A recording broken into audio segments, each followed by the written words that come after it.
Senate will come to order. Chaplain Dr. Black will lead the Senate in prayer. Thank you, sir. Let us pray. God, our Father, thank you for eyes to see and hearts to feel the wonders of your world. Lord, fill our senators today with fresh faith in your power to protect and sustain our nation and world. May they face challenges with the triumphant confidence that no weapon that has been formed can prevail against your eternal purposes. Lord, keep our lawmakers calm in temper, clear in mind, sound in heart, and strong in faith. Enable them to perform faithfully and well what you require, even to do justly, to love mercy, and to walk humbly with you. When this day's work is done, give them refreshment of mind, spirit, and body. We pray in your rejuvenating name. Amen. Thank you. Will you please join me in the Pledge of Allegiance? I pledge allegiance to the flag of the United States of America and to the republic for which it stands, one nation under God, indivisible, with liberty and justice for all.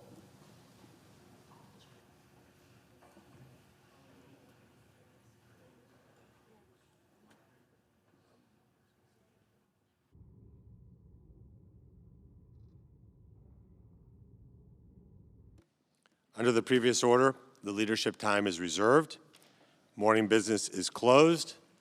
Under the previous order, the Senate will proceed to executive session and resume consideration of the following nomination, which the clerk will report.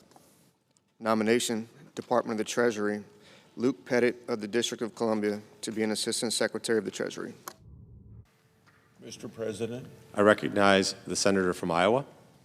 July 4th is supposed to be a day of celebration and patriotism.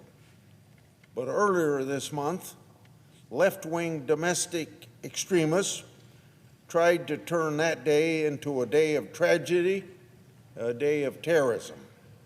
On the evening of Independence Day, a group of Antifa terrorists carried out an ambush attack on immigration custom enforcement facility in El Dorado, Texas. They drew immigration agents outside by shooting fireworks at the building and vandalizing cars in parking lot. Unarmed ICE officials came outside. They came outside thinking they were just dealing with hooligans and not realizing that there were snipers hiding in the trees. The gunman opened fire, but thankfully, these left-wing terrorists weren't your typical Texas straight shooter. Though they fired 20 to 30 rounds, They failed to kill or critically injure any law enforcement officers. When a shooter's gun jammed, he didn't know how to clear it, so he dropped his weapon and fled the scene. The terrorist tried to hide in a nearby trailer park, endangering residents who were celebrating our nation's founding. Thankfully, the local police were able to detain these violent radicals without harm to any bystanders. This assault on the ICE facility is a direct enforcement officers. As you see every day on TV, left-wing street mobs constantly chant that ICE employees and ICE generally is a modern-day KKK. A Democrat congressman recently compared ICE agents to Nazis. I call on my colleagues, both sides of the aisle, to condemn these outrageous attacks and to condemn the left's hateful rhetoric towards the men and women who enforce our immigration laws. I yield the floor. Suggest the absence of a quorum. The clerk will call the roll. Ms. Elsa Brooks.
President.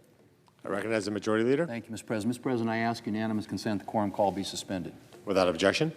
Mr. President, since day one, the Trump administration has been focused on identifying waste, fraud, and abuse in the federal government, something on which I believe the American people agree with him on.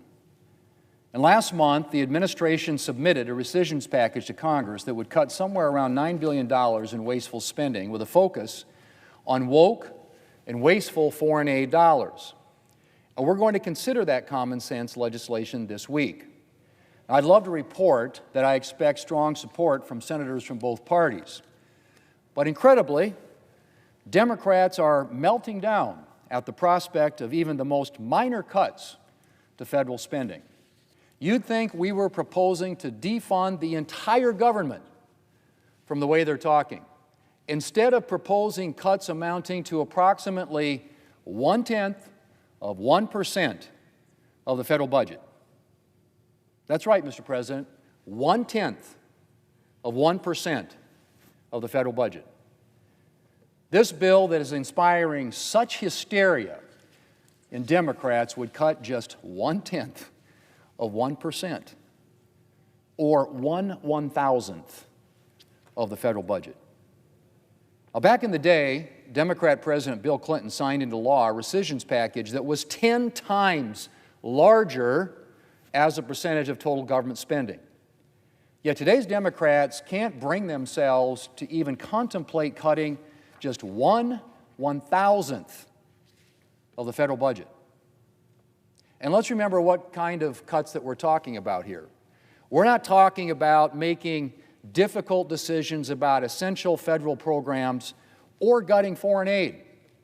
We're talking about modest cuts to funding that has been used for things like promoting vegan food in Zambia, funding a pride parade in Lesotho, teaching children how to make environmentally friendly, quote, reproductive health, unquote, decisions, making aid more considerate of, and I quote, sexual orientation and gender identity, end quote, funding a One Health workforce curriculum which includes material on, quote, environmental racism, end quote, and the importance of DEI. And, Mr. President, the list goes on and on. Thankfully, the Trump administration has stopped these ridiculous wastes of taxpayer money. Now it's time for those of us in Congress to do our part and make sure that the budget reflects these common sense moves, something that every member of this body should be able to agree on. Mr. President, the United States is facing serious budget issues. We saw an incredible growth in spending under the Biden administration, which took what should have been a temporary elevation in spending under COVID and essentially made that the government's new baseline, permanent spending. In 2024, federal spending was a staggering 54% higher than 2019. My Democrat colleagues may not want to acknowledge it, but we have a serious spending problem in this country, Mr. President. And the very least we can do in response is to target some of the egregious misuses of taxpayer dollars that we are addressing today in this bill. Now, Mr. President, in his recent Dear Colleague letter, the Democrat leader claimed, in defiance of abundant evidence to the contrary, that Democrats, quote, support ridding our federal government of waste, fraud, and abuse, end quote. Well, Mr. President, here is a chance for the Democrat leader and his caucus to put their money where their mouth is. If they really support eliminating waste, fraud, and abuse, they can join Republicans and pass this legislation. Mr. President, I yield the floor and I suggest the absence of a quorum. The clerk will call the roll. Ms. Alsa Brooks.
Mr. President, I recognize the Democrat leader. I ask unanimous consent the quorum be dispensed with. Without objection. Now, Mr. President, Americans woke up this morning to a troubling headline. U.S. inflation accelerated in June as Trump's tariffs pushed up prices. That's what the New York Times said this morning. We've said from the start that Donald Trump's tariffs are a national sales tax on working and middle-class families. And now, these tariffs are causing inflation to rise, as many of us feared. And there is too large a chance that this tariff increase is just the beginning as increased chaos on tariffs rise. Tariffs raise the price of groceries, add thousands of dollars in additional costs to the average household, and Trump's chaotic approach does nothing to make our economy stronger.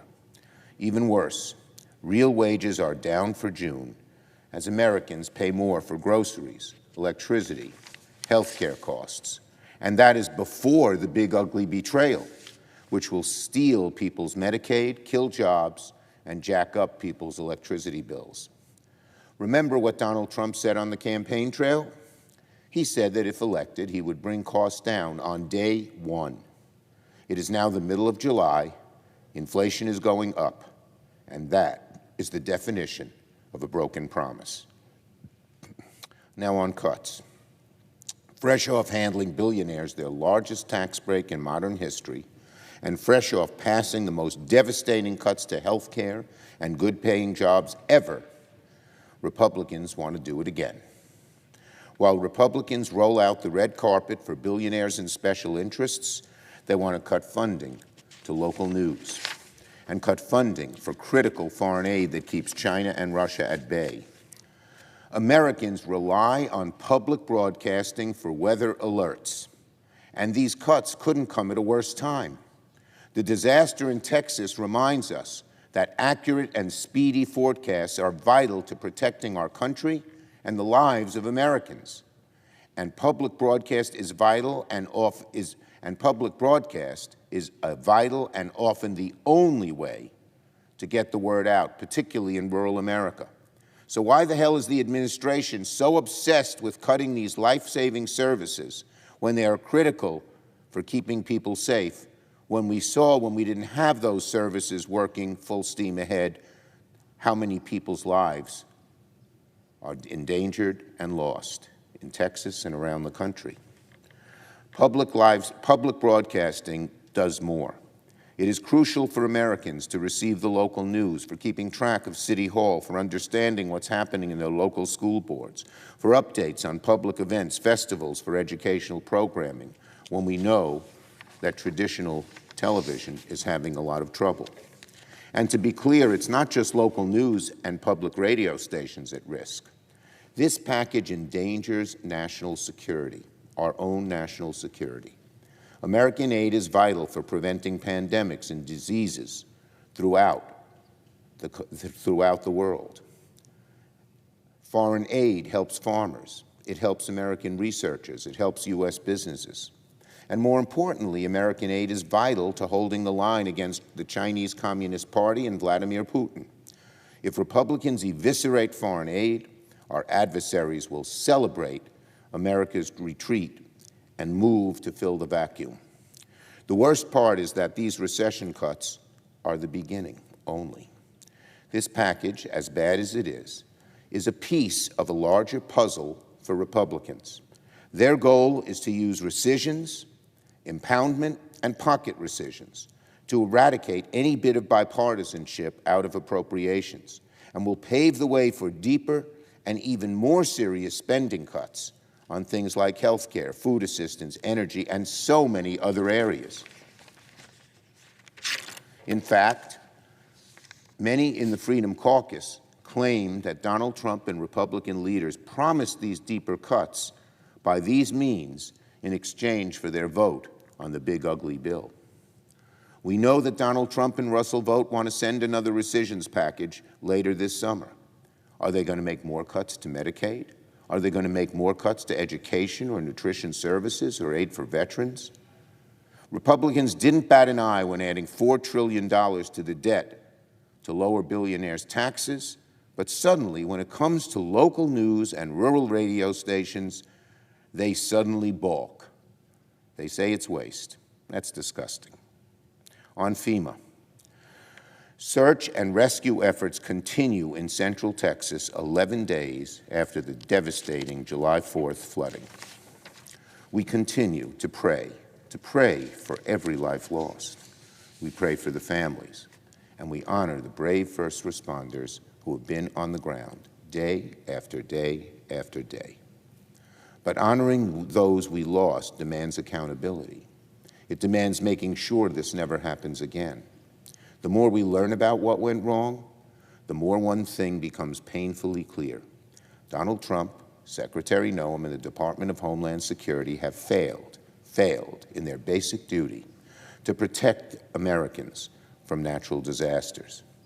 After spending months demonizing FEMA, after openly calling for it to be dismantled, after shedding thousands of staff and canceling billions in funding, Trump and Noem's disastrous policies have come back to haunt Americans battered by disasters.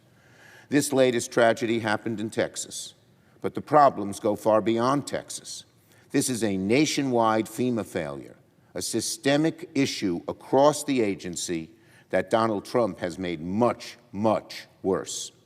So today, I'm calling on the Comptroller General of the GAO, the Government Accountability Office, to immediately investigate, one, how FEMA's funding cuts, staffing cuts, and policy changes contributed to the failures in Texas, and two, to assess the risks their actions pose for future disaster response nationwide. The facts are alarming. FEMA contracts stalled while survivors called for help. Vital staff positions sat vacant. Rescue and recovery efforts were bogged down by bureaucratic choke points. These aren't just breakdowns. They may constitute a dereliction of duty by those entrusted to protect the public in times of crisis. The American people have a right to know. Did these reckless decisions cost lives? Are we now more vulnerable when the next storm, fire, or flood strikes, wherever it strikes? A comprehensive and urgent review is not just warranted, it is essential. Americans do not support the administration making radical DOGE cuts to agencies like FEMA. These cuts have devastating consequences in life and death situations like a natural disaster. Americans do not support chaos from the government when disasters strike. They do not support red tape that leaves families stranded and communities battered. Now on DOD and Grok AI. Just days after Elon Musk's AI model Grok glorified Hitler, pushed Nazi propaganda, and spouted anti-Semitism, Elon Musk's company was handed a $200 million DOD contract to deploy Grok in our national defense systems. Soon, the same AI model that called itself Mecha Hitler and recommended a second Holocaust will be used in the Pentagon to address critical national security challenges, quote unquote. This Musk contract is not just wrong, it is not just offensive, it's dangerous. The Trump administration must explain how this happened, the parameters of the deal, and why they think our national security isn't worth meeting a higher standard. On Mike Waltz. This morning, the Senate Foreign Relations Committee is hearing testimony from Donald Trump's nominee for U.S. Ambassador to the United Nations, Mike Waltz.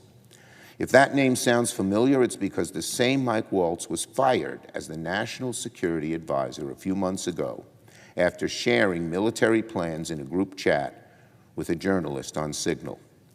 Mr. Waltz was part of the crack team that has grossly mismanaged national security during the opening months of the administration, from Signalgate to Ukraine weapons and intelligence pauses to outsourcing Air Force One to a foreign country. He must directly answer for these debacles in front of the American people before assuming a critical role on the world stage.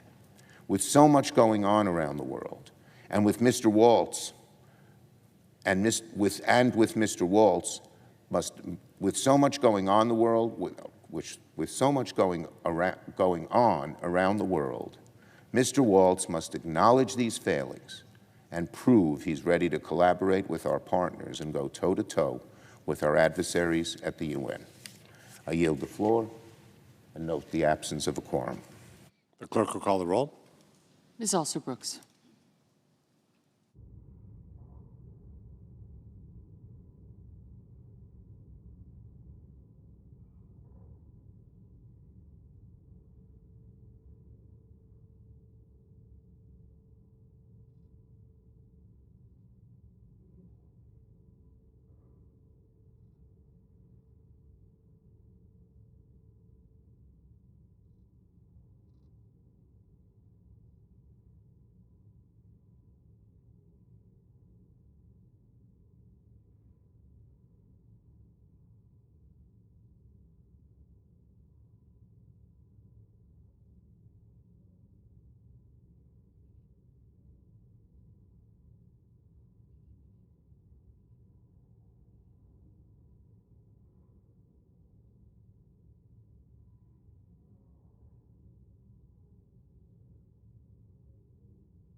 Ready up.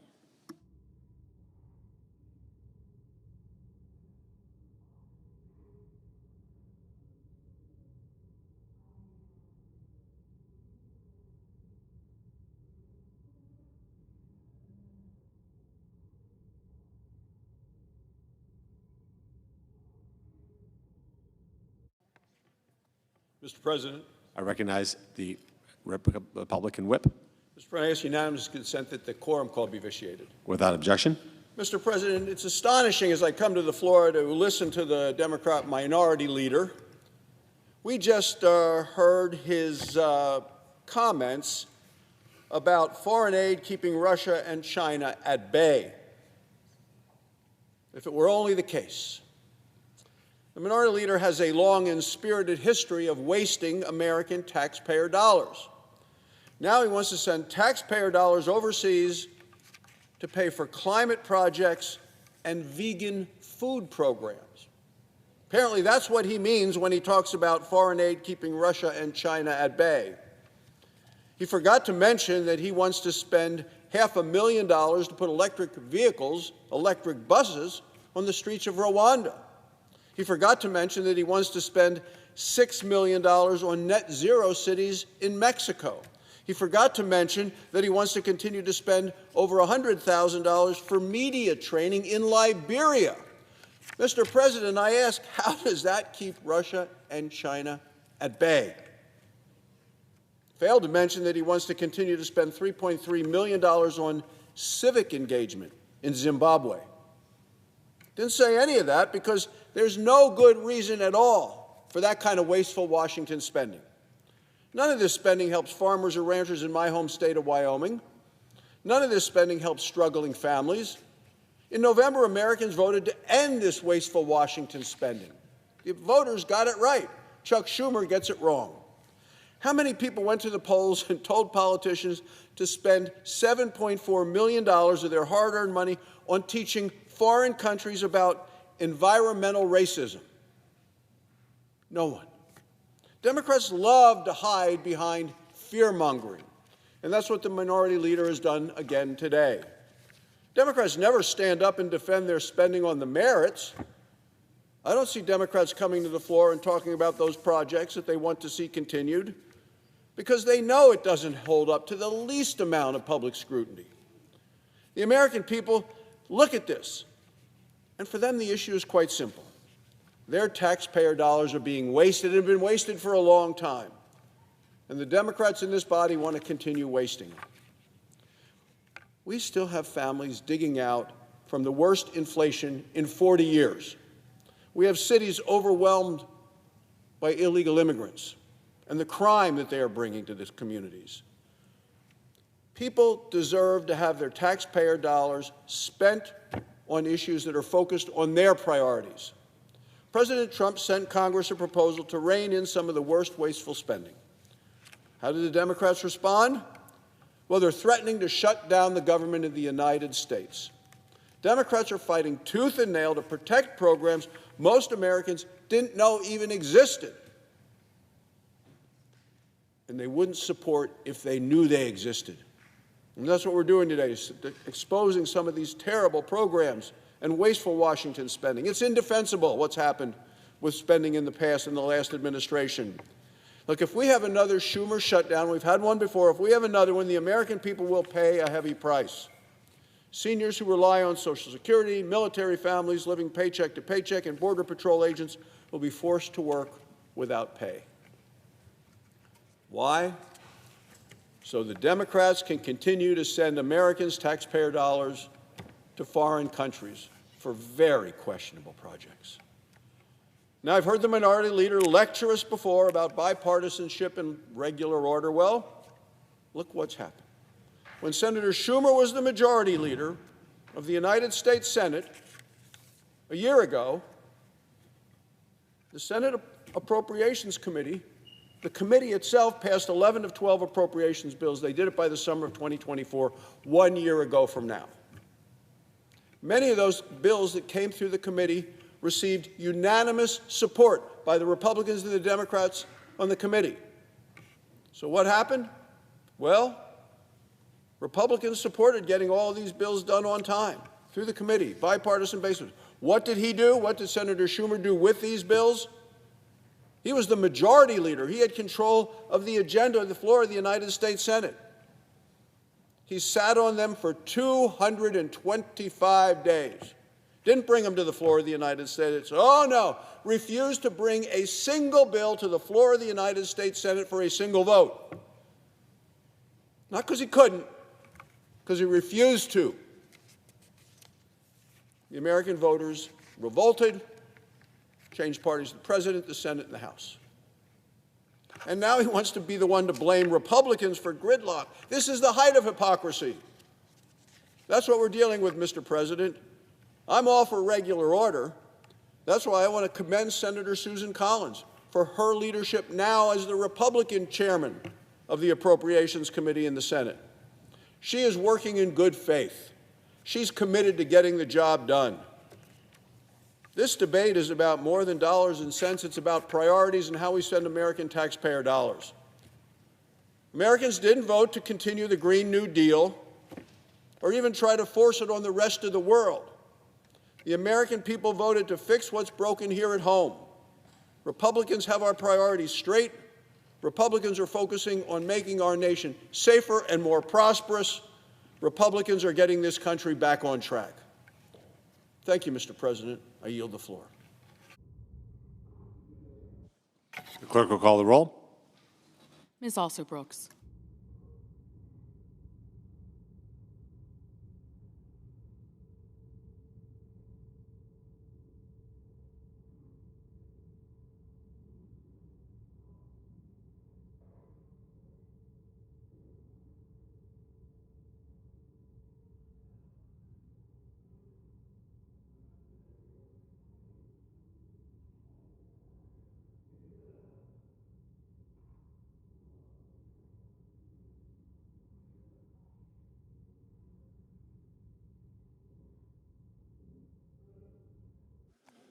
Senator from Maine.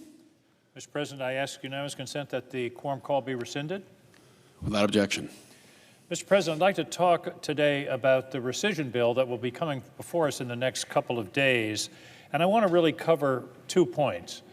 What is being done in this bill and how it's being done. I think they are equally important. In fact, I think perhaps how it is being done is more significant in the long run. The rescission bill talks about essentially 2 areas, public broadcasting and USAID. In my view, the rescission, the total rescission of those 2 agencies, and by the way, it is a total rescission. It's not selective cutting of certain programs or partially. It's the whole thing, both in the Corporation for Public Broadcasting and USAID, go from bad policy to downright dangerous. And I want to talk about that for a minute. Public broadcasting. Public broadcasting has a unique place in the United States in our media environment in that it is the only media form that's not driven by advertising and advertising dollars. It cannot be driven by ratings. It therefore is able to provide programming to the American people that they probably almost certainly would not have access to otherwise. It wouldn't simply find a home on commercial broadcasting because the ratings wouldn't be there, but that doesn't mean that programming isn't important. My kids were raised on Sesame Street. It made a huge difference in their readiness to go to school, in their understanding of language and numbers and the whole basis of our education system. Sesame Street is a program that wouldn't find a home on commercial broadcasting. Likely also with Nova, with Nature, and yes, the PBS NewsHour. The news business today has become more entertainment because it's based upon advertising and attracting viewers and therefore is more insightful, and I don't mean, I mean that C-I-T-E, not S-I-G-H-T, more inciting to people's anger and unrest in order to keep them viewing, whereas the PBS NewsHour is pretty much straight news. It wouldn't get the ratings on MSNBC or Fox News. But it provides a source of news both in terms of nationally, but also in each state.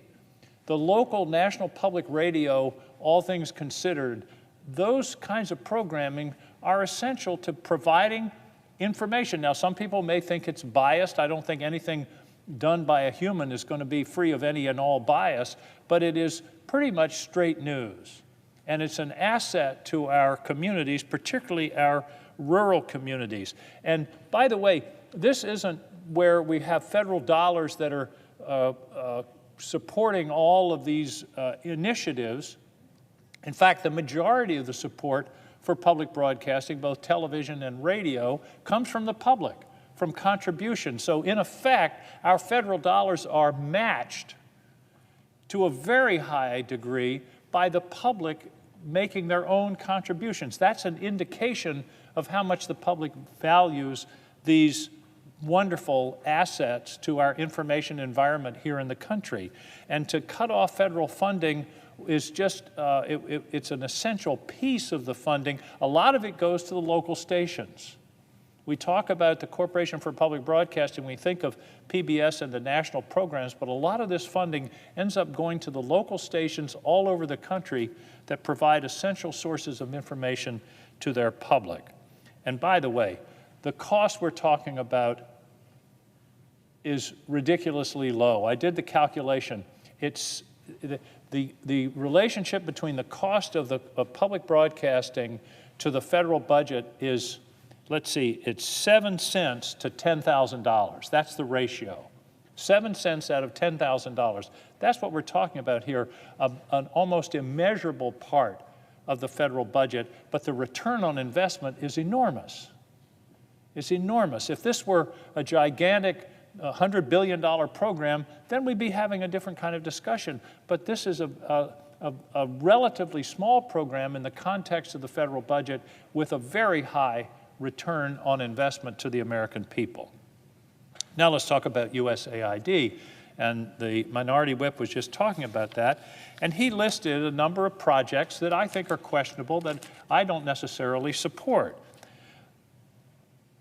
But the USAID is an essential part of our foreign policy to help to stabilize unstable parts of the world, to extend America's soft power, to build America's brand, and yes, to do some very essential projects. For example, in PEPFAR, which is an initiative of the George W. Bush administration involving AIDS, the estimate is that that initiative, since its beginning in 2005, has saved 25 million lives. 25 million lives were saved by that program that will be destroyed by this bill. Now, you can't tell me that that's having that level of benefit to the people of the world does not redound to the benefit of the United States, the sponsor of the initiative. Same thing with malaria.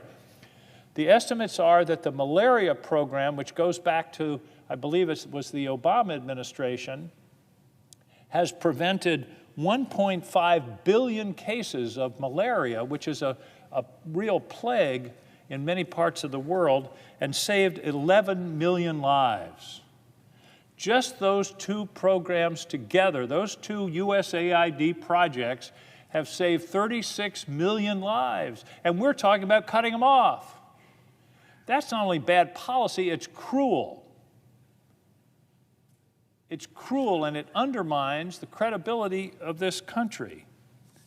Now, of course, foreign aid has a lot of benefits aside from the ones that I've just outlined. And by the way, if the Congress and the administration wants to cull the programs and say, we don't think this one is necessary, this is not a good expenditure of the people's money, that's fine.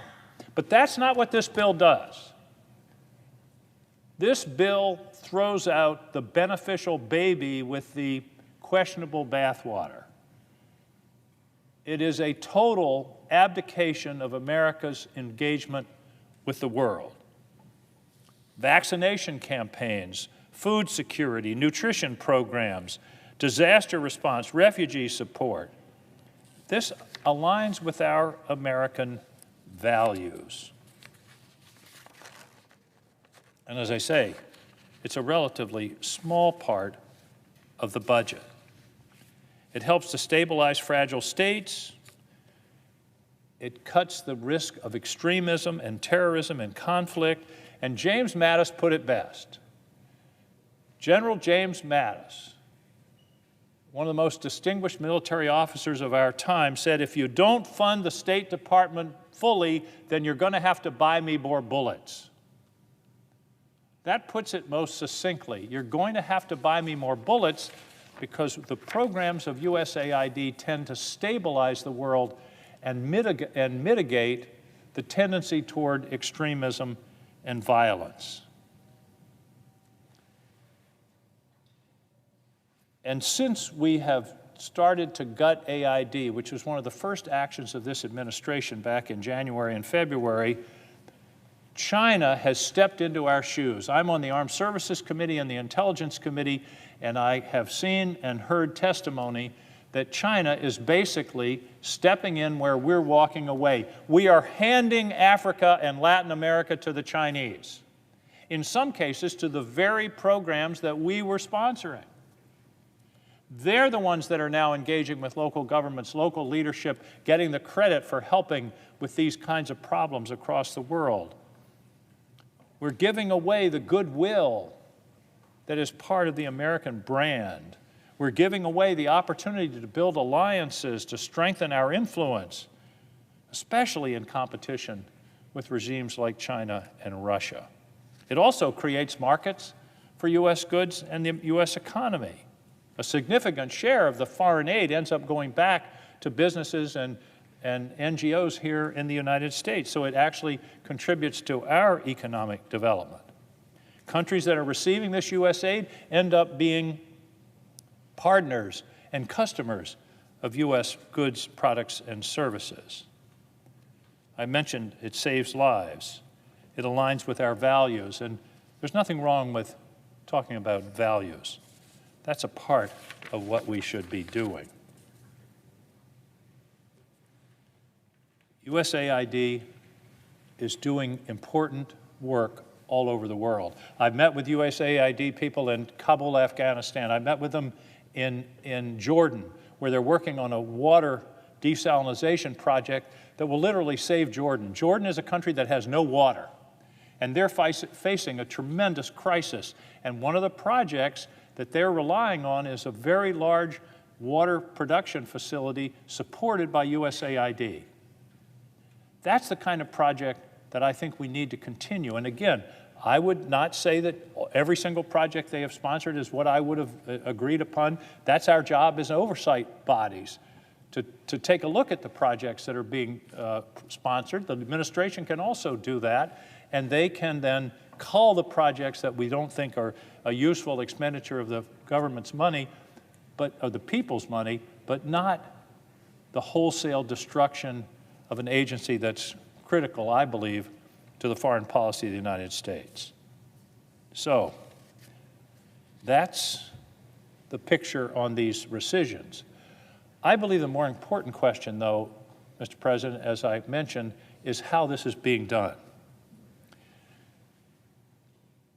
The question is, who has the power in our government over appropriations? That's the fundamental question. Where is the power over appropriations, where the federal dollars go? The answer to that question, of course, is the Congress. Article 1, Section 8, the Congress has the power of the purse. The President can submit his budget, and he can submit a budget that zeroes out AID, that zeroes out Corporation for Public Broadcasting. But then the way the process works is we have hearings, we have meetings with the Appropriation Committee, the appropriators meet and decide and discuss and debate and come to the floor with a bill that represents the consensus of those on the Appropriations Committee, and then we consider it here. This process that we're talking about here, this rescission process, turns the whole thing upside down. It basically says the administration can decide programs that are going to go away, and you can take it or leave it, Congress. And I believe that it shreds the appropriations process. The Appropriations Committee, and indeed this body, becomes a rubber stamp for whatever the administration wants. The deeper problem, Mr. President, is I believe this is another step in Congress's abdication abdication of its constitutional authority, which has dramatically accelerated since January. The war power. Article 1, Section 8, an express power of the Constitution. We barely could have a debate about that, and the President attacked another sovereign country, which may have been the right thing to do, but there was no consultation, there was no attempt whatsoever to engage Congress, which has the power over declaring war, before that step was taken. Foreign trade, again, foreign trade, trade among nations is the term in the Constitution, is expressly delegated by the Constitution to the Congress. And the Congress has delegated some of that authority to the President, to a President, any President, under emergency circumstances. But this President has expanded emergency to mean just about anything. We learned this week that he's talking about a 50% tariff against Brazil because he doesn't like the way the current government is treating the prior president. Has nothing to do with trade, has nothing to do with the trade deficit, has nothing to do with tariffs. It has to do with something that the president individually doesn't like. That's not the way the system's supposed to work. The up and down roller coaster that we've been on with regard to tariffs is a perfect example of why one person shouldn't have this authority. This should be something that's done thoughtfully and systematically here in the Congress under Article 1, Section 8 to debate and decide what appropriate tariff levels there are across the world, and not this helter-skelter, up and down, changing every other day, that has not only already, we have reports today, affected inflation in this country and brought it up, but has also created enormous uncertainty both in our markets and across the world. And then finally, we see the power of the purse, Congress's fundamental responsibility. And by the way, Mr. President, as I talk to my colleagues, particularly my Republican colleagues, about this issue over the last several months, one of the common refrains is, don't worry, we don't have to buck the president because the courts will take care of it. The courts will take care of us, they'll protect us. Well, that ain't happening. The ridiculous decision of the Supreme Court yesterday on the Department of Education is an indication that we cannot count on the courts to protect us from the depredations of an authoritarian, a proto-authoritarian regime. They basically said the president can continue to gut the Department of Education because we're going to hear the case later and maybe we'll decide it when it comes. They did the same thing with birthright citizenship. They punted on the issue and allowed the activities, the authoritarian-like activities, to continue before they get to the case in their own good time. So we can't count on the courts. That means we're it. The Congress, the Senate, has to stand up for the Constitution. What this bill is another building block in the edifice of authoritarianism that we are seeing built before our eyes. A building block in the edifice of authoritarianism. Why is this important? Is this just a dispute between the Congress and the president, politics as usual, Democrats attacking, undermining a Republican president, and it's just going to be all about the midterms and the election in 2028? No, this is much deeper than that. This is much deeper than that. The fundamental premise of the Constitution is the separation of power. And the reason it's there is because history tells us that if power is concentrated, it's dangerous.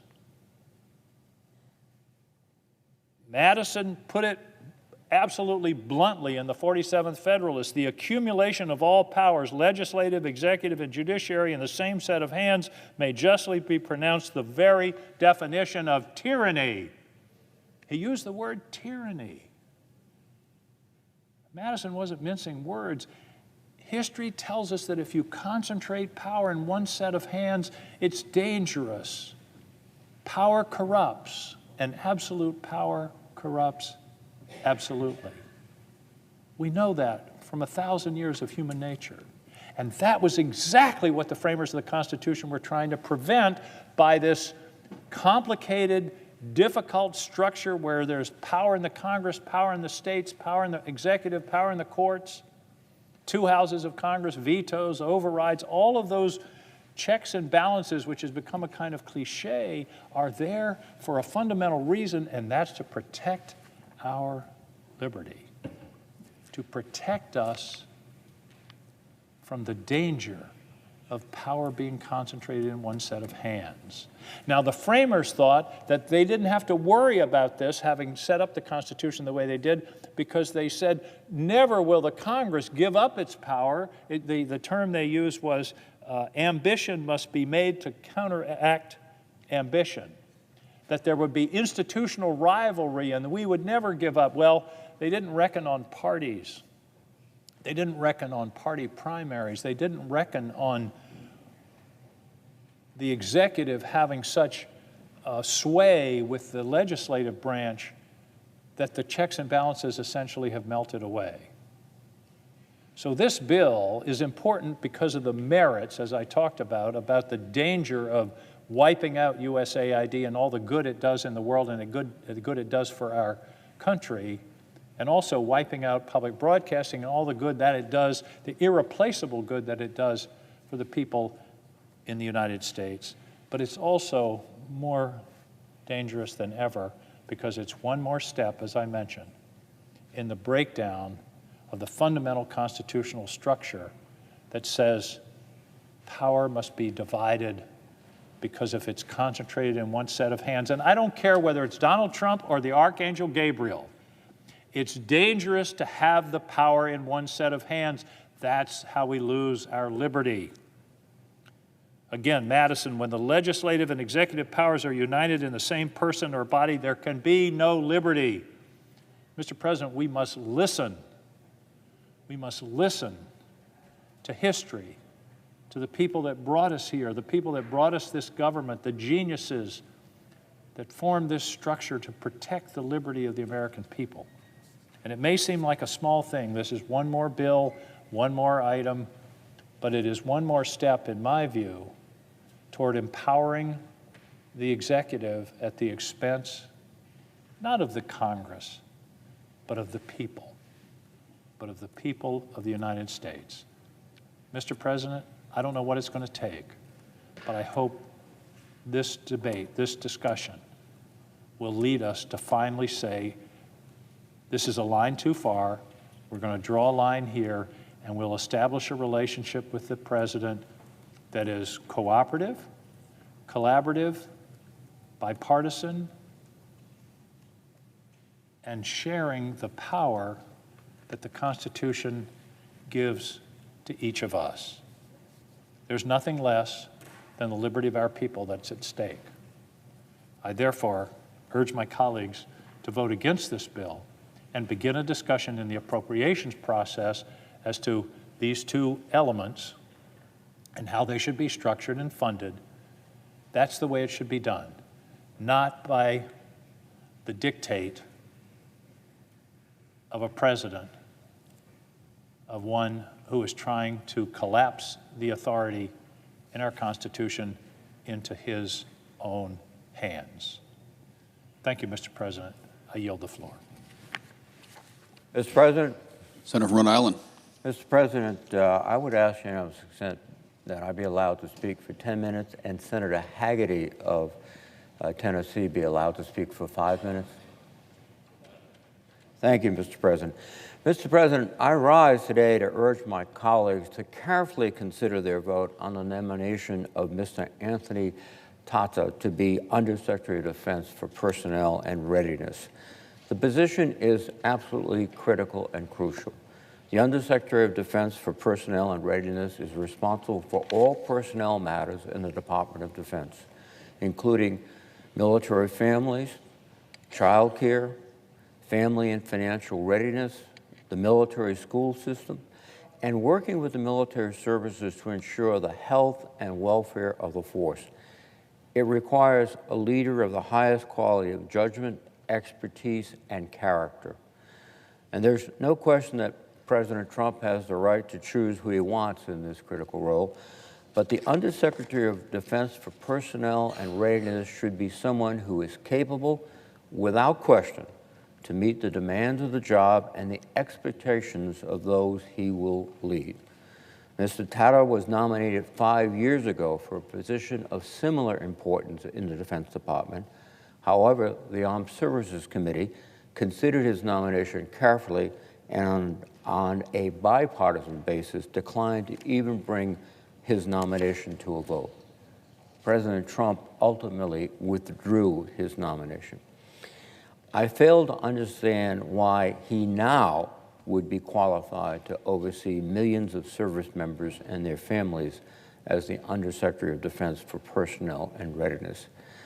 I respect and I appreciate his military service, but his record of public statements and behavior towards individuals with whom he disagrees politically is disqualifying for a position of this significance. Mr. Tata's history of controversial and divisive statements is well documented. Prior to his last nomination, he publicly called President Obama, the Commander-in-Chief, quote, a terrorist leader. And he said that then CIA Director John Brennan deserved to be executed. More recently, he made unsubstantiated claims that there are, quote, mutinous discussions within the military ranks to sabotage President Trump. And he called for a complete purge of Pentagon leadership, including firing all four-star generals and senior career civilian employees. Now, I am concerned that Mr. Tata has a misguided and discriminatory view of the military and civilian workforces he would oversee. Our service members and their families and the civilian employees who support them come from all backgrounds and political persuasions. They come from every state and territory in the Union, red states and blue states. Mr. Tata, to be effective, would need to serve all members of the Department of Defense and their families, not just those with whom he agrees politically. His public record and past performance at the Pentagon do not inspire confidence in this regard. Mr. Tata failed to alleviate any of the concerns during his hearing before the Senate Armed Services Committee. In fact, he doubled down on his goal of removing leadership seen as not loyal to this administration and gave no indication he would exercise measured and independent judgment, and seems intent on furthering this administration's political weaponization of the military. The worst thing that could happen to our military is it becomes a political arm of the President of the United States, any president. Military men and women take an oath to defend the Constitution of the United States, not to serve a president. That has kept our military not only above the political fray, but the most expert, the most credible, the most dominant military force in history. And if we have personnel in key positions that are evaluating people on their political beliefs rather than their merit, talent, and commitment to the Constitution, we are making a profound mistake. Now, as I hope my colleagues know, my top priority has been national security and avoiding partisanship as much as one can do. I'm ready and able to pick up the phone and talk to people in the Department of Defense regardless of political party. And we look consciously, I look consciously for common ground which we can work together. Because ultimately, it's not about Republican presidents, Democratic presidents, Republican priorities. It's about the welfare and effectiveness of men and women who wear the uniform of the United States. They deserve more than partisanship. They deserve cooperation, consideration, and respect for their views. Now, our American people also deserve that because they are the ones that ultimately are supporting these men and women, and not just in a financial sense, but in a very, very strong, profound emotional sense. of lending their support, of saluting these brave men and women, and I am extraordinarily proud of that. Having reviewed twice and very carefully Mr. Tata's record, particularly his political, indeed naked political assertions of going after his enemies, placing him in this position would, I think, put him at a point where he would do more harm than good. Therefore, I urge my colleagues to vote against his nomination. With that, Mr. President, I would yield the floor. Senator from Tennessee. Thank you, Mr. President. I rise today to urge my colleagues to support the confirmation of my teammate and friend, Luke Pettit, President Trump's nominee to serve as Assistant Secretary of the Treasury for Financial Institutions. Luke has served on my staff for more than 3 years. In that time, he's become a vital part of my team. But more than that, Luke has become a leader, an indispensable advisor, and in fact, a close friend. Luke's exceptionally qualified. He came to the Senate with an already impressive resume. He has sterling academic credentials. Luke has years of experience at the Federal Reserve and in the private sector. His background has given him a deep understanding of how our nation's financial system works, not just in theory, but also in practice. Luke is a true rarity here in Washington, D.C. And while possessing a deep understanding of complex technical matters, Luke has never lost sight of the true aim of economic policy, which is very simply to expand opportunity and to deliver prosperity to Americans from every walk of life. Here in the Senate, Luke worked arm in arm with many of your staffers to write the Genius Act, landmark legislation to regulate stablecoins and promote innovation. Many of you and your staff will recall the long hours it took to move this measure forward. This bill's passage was never guaranteed. It passed in great part thanks to Luke's tireless efforts to overcome obstacles and to bring people together across the aisle. In fact, without Luke's leadership and perseverance, the Genius Act as we know it would not have been possible. Beyond his many qualifications, Luke is a leader in the truest sense. He's admired not merely for what he knows, but for how he carries himself, with humility and with selfless dedication to the task at hand. Luke is beloved and respected by my entire team, and he mentors countless young men and women in the halls of the Senate and beyond, including my own children. To Senate staffers gathered here today, I hope you'll see Luke's confirmation as an inspiration and an acknowledgement of the vital role that all of you play in shaping policy and in serving this country.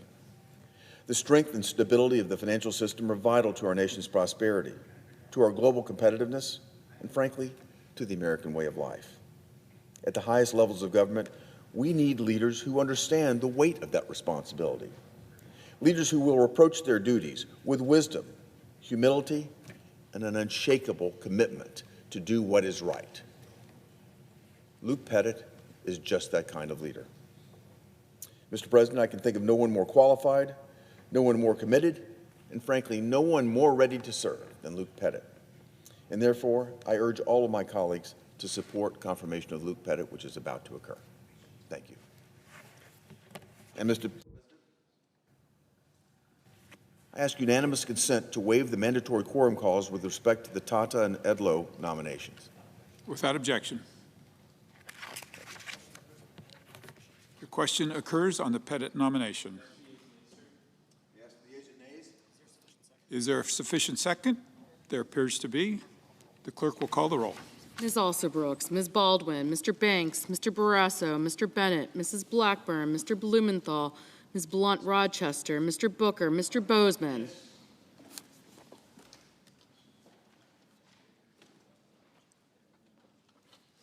Thank you.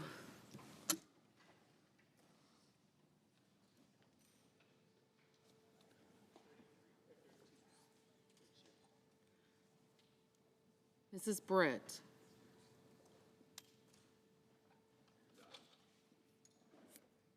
Mr. Budd. Ms. Cantwell.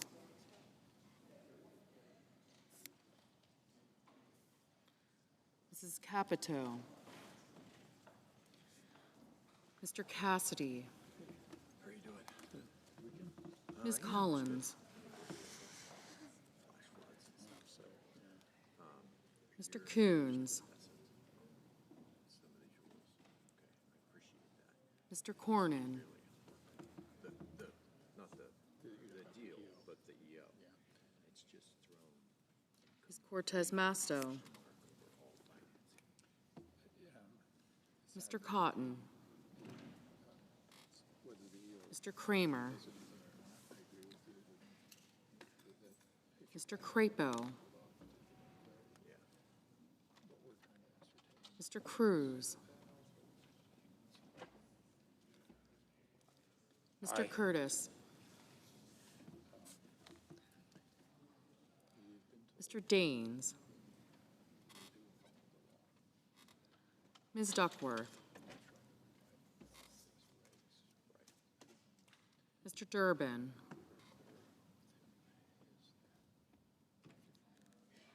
Ms. Ernst.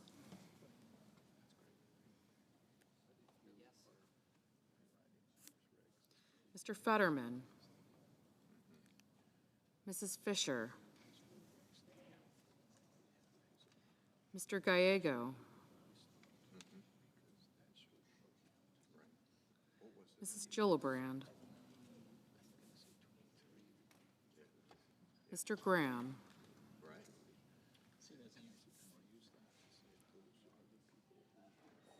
Mr. Grassley.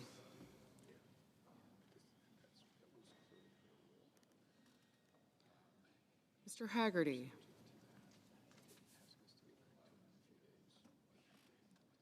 Ms. Hassan. Mr. Hawley. Mr. Heinrich.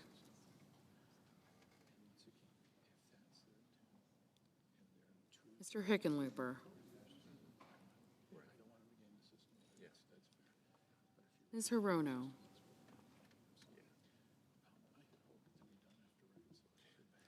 Mr. Hoven.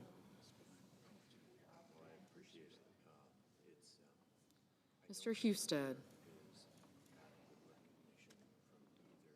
Mrs. Hyde-Smith.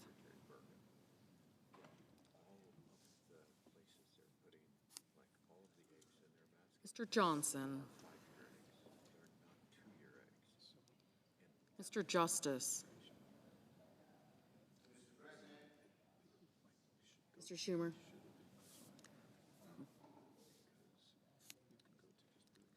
Mr. Kane. Mr. Kelly. Yeah, there's a disconnect there that I don't. Mr. Kennedy. Mr. Kim.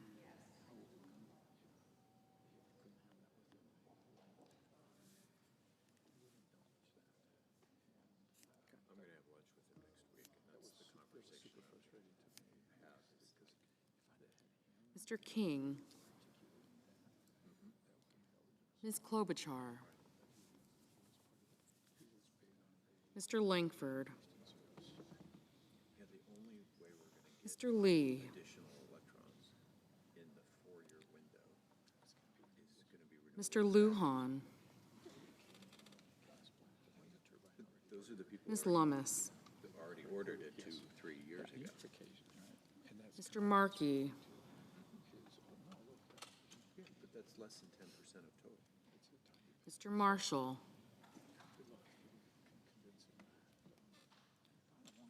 Mr. McConnell.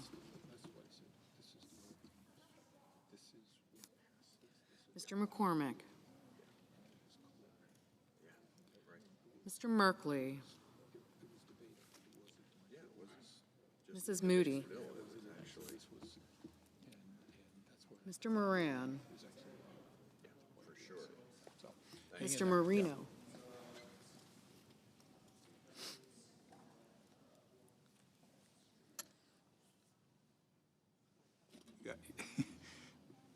Pardon?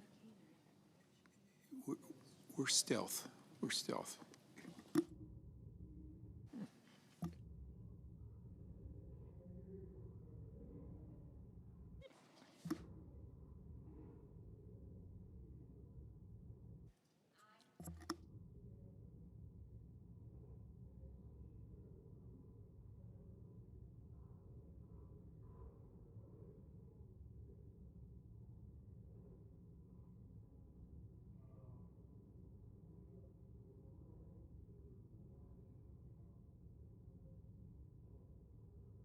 Mr. Mullen.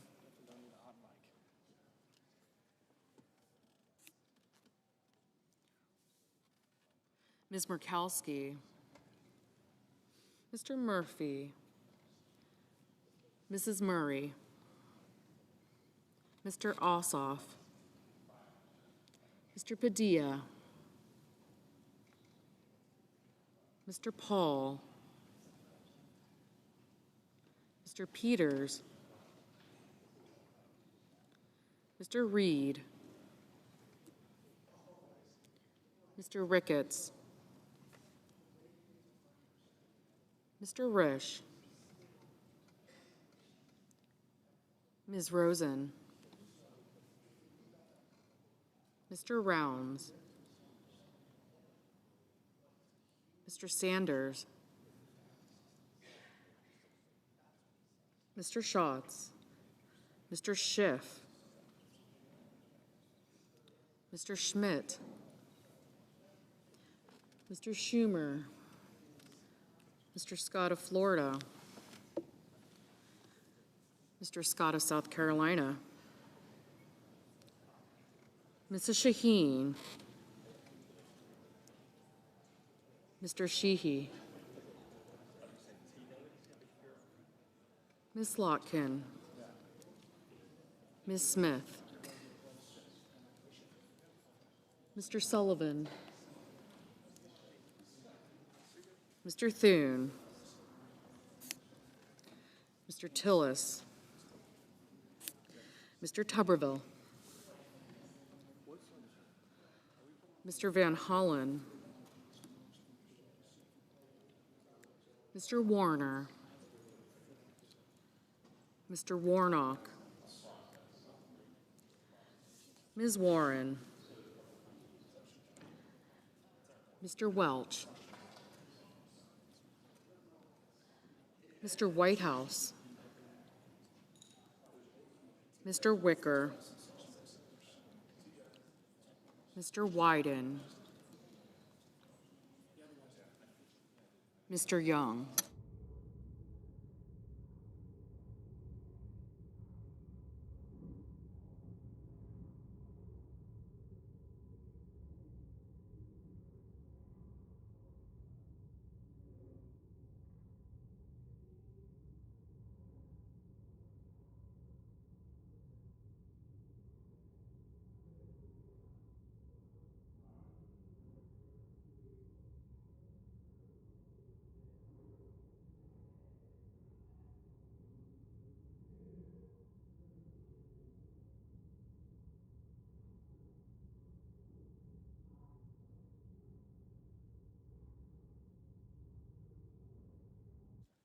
Senators voting in the affirmative: Blackburn, Bozeman, Cotton, Crapo, Curtis, Fetterman, Haggerty, Hassan, Husted, Kim, Langford, Mullen, Reed, Risch, Rosen, Scott of Florida, Scott of South Carolina, Warner, Warnock, and Young.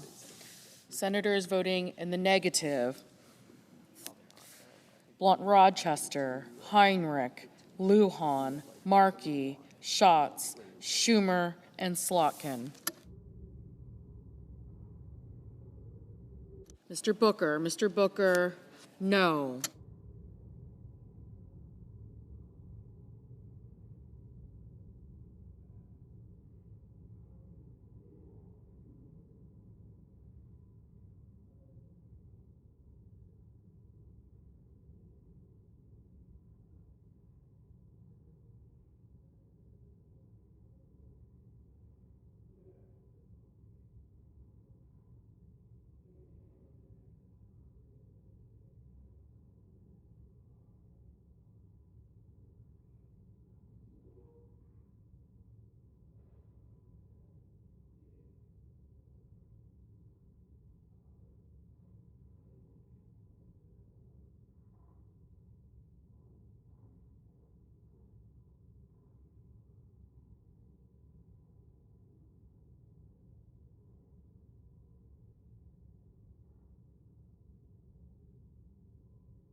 Mr. Marshall, aye.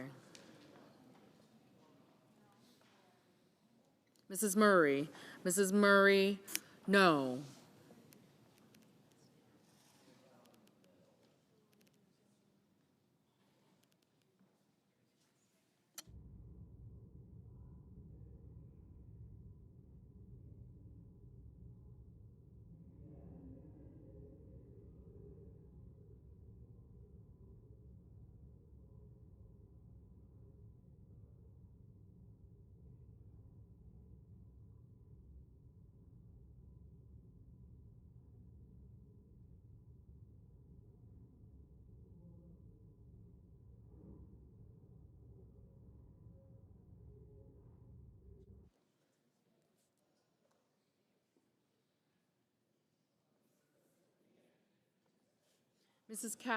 Mrs. Capito, aye.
Ms. Lummis, aye.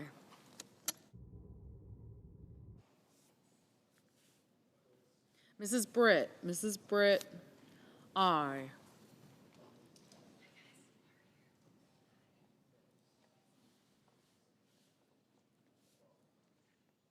Mr. Padilla, no.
Mr. Cassidy, aye.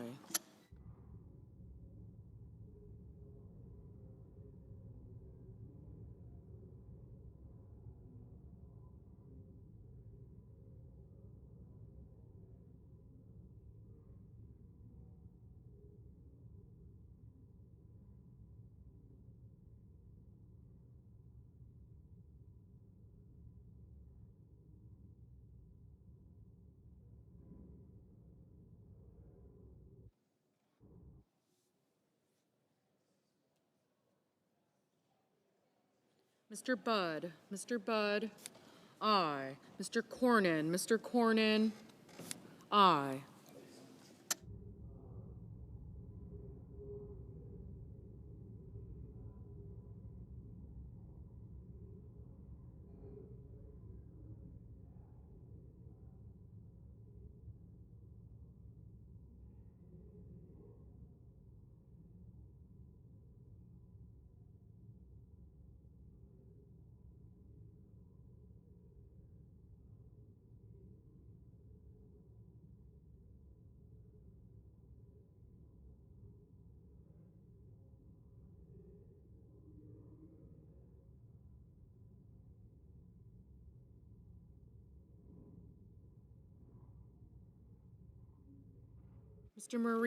Mr. Marino, aye.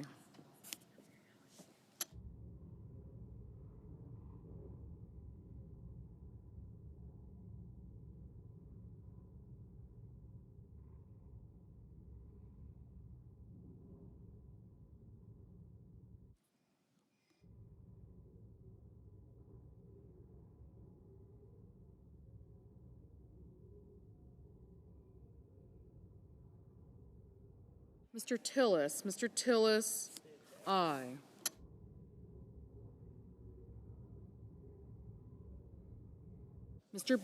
Mr. Banks, aye.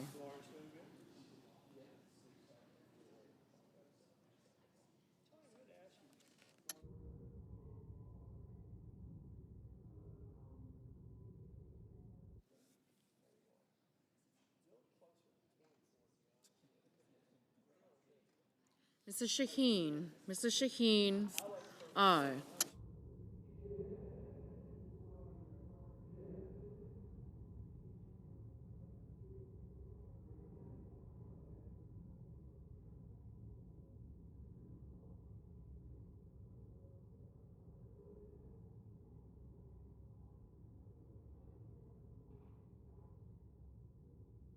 Ms. Cantwell, no.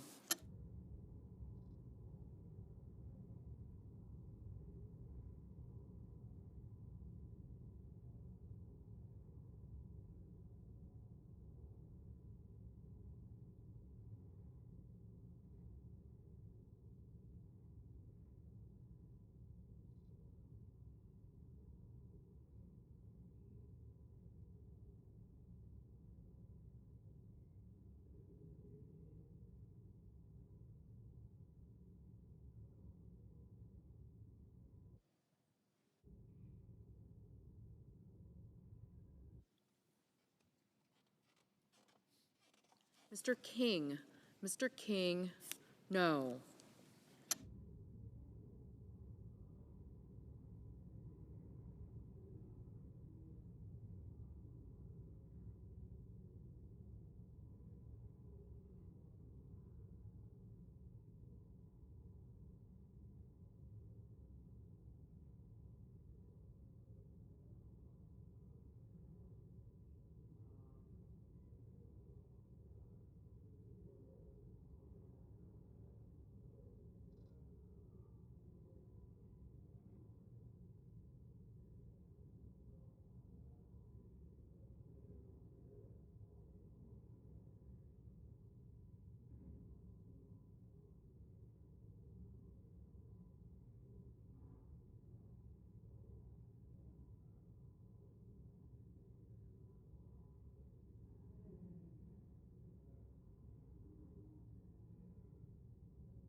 Mr.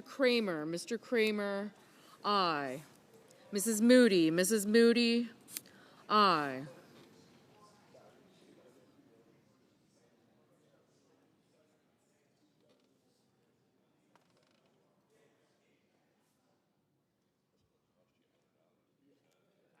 Ms. Klobuchar, aye.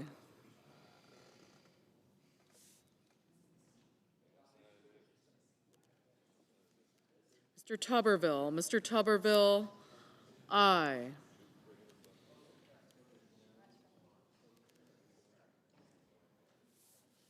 Ms. Ernst, aye. Mr. Wyden, no.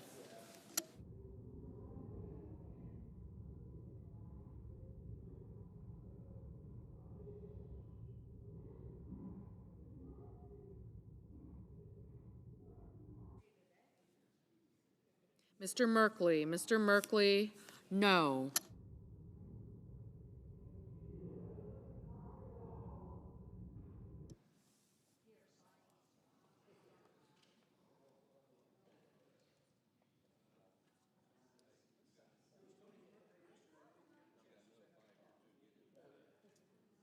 Mr. Barrasso, aye.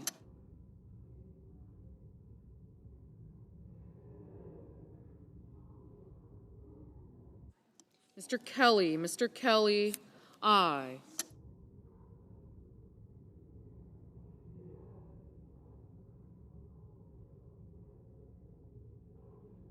Mr. Ossoff, no.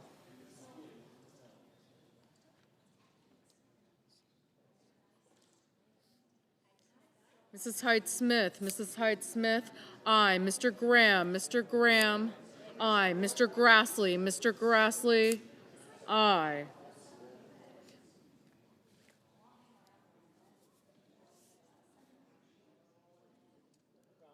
Mr. Rounds, aye.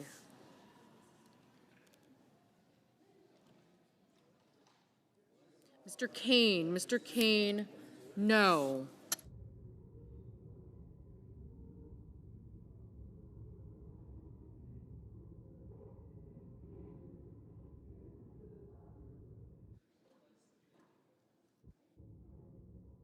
Mr. Blumenthal, no.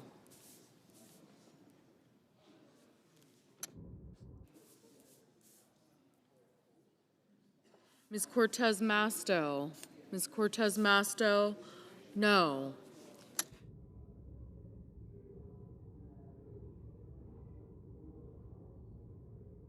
Mr. Bennett, no.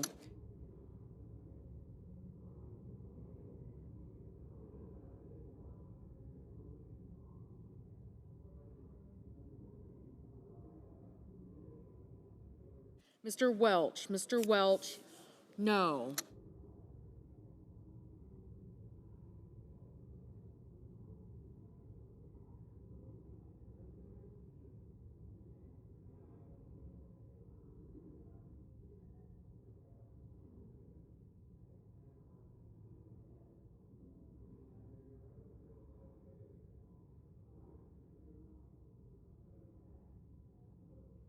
Mr. Peters, aye. Mr. Kennedy, aye. Mr. Johnson, aye.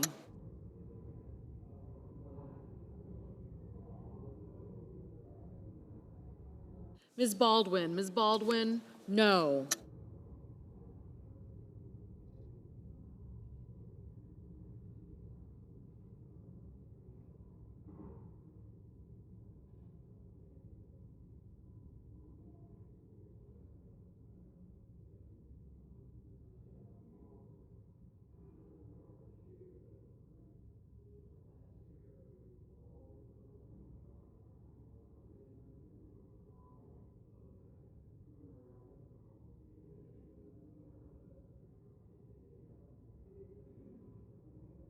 Mr. Durbin, aye.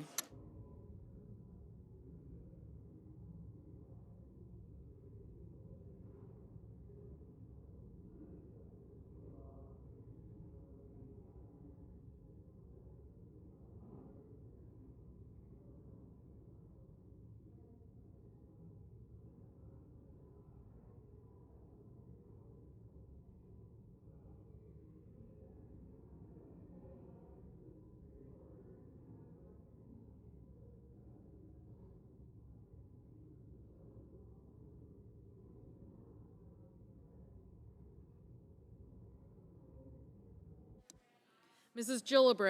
Gillibrand, aye.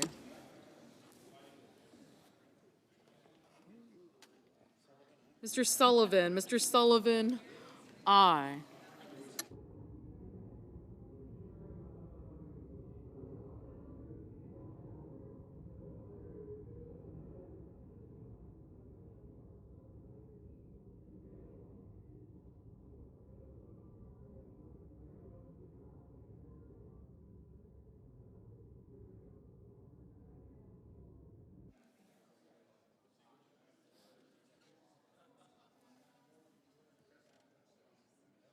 Mr. Ricketts, aye. Mr. Daines, aye. Mr. Whitehouse, aye.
Mr. Sanders. Mr. Sanders, no.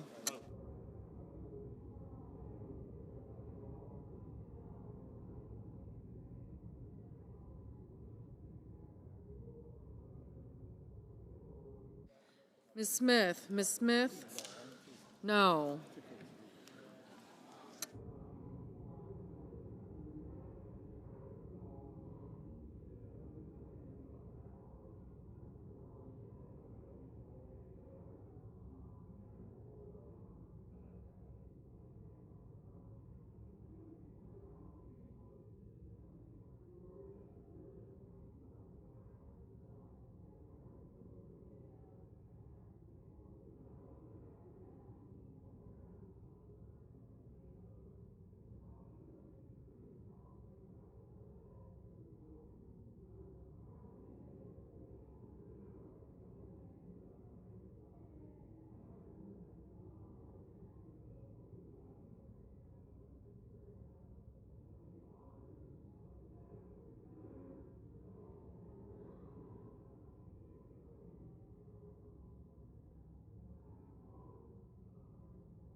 Mr. Hawley. Mr. Hawley, aye.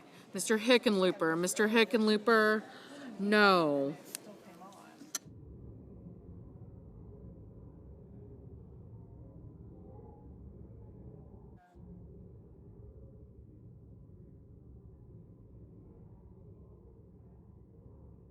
Ms. Also Brooks. Ms. Also Brooks, aye.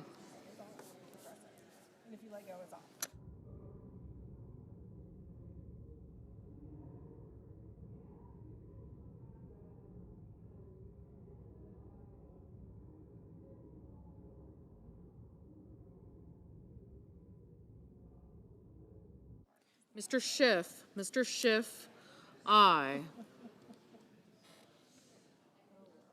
Mr. Sheehy. Mr. Sheehy, aye.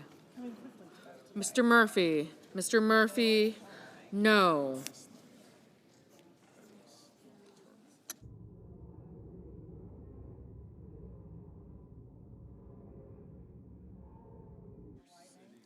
Mr. Schmidt. Mr. Schmidt, aye.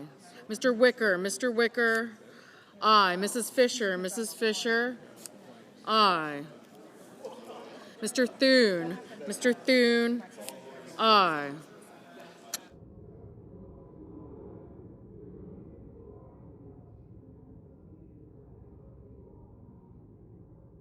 Mr. Coons. Mr. Coons, no.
Ms. Collins. Ms. Collins, aye. Mr. Moran. Mr. Moran, aye. Ms. Murkowski, aye. Mr. Van Hollen, no.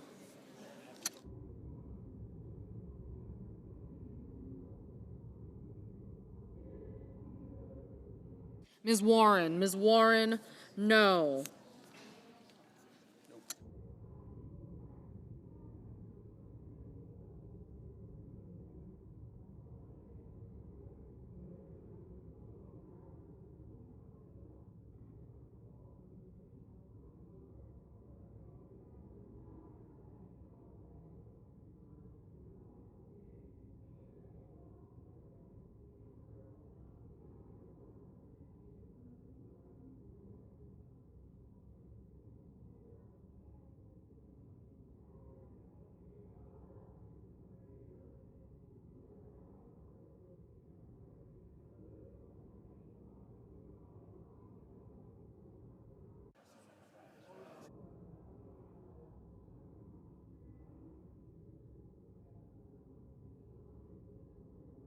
Mr. Gallego, aye.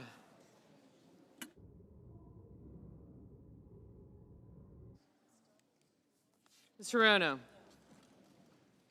no.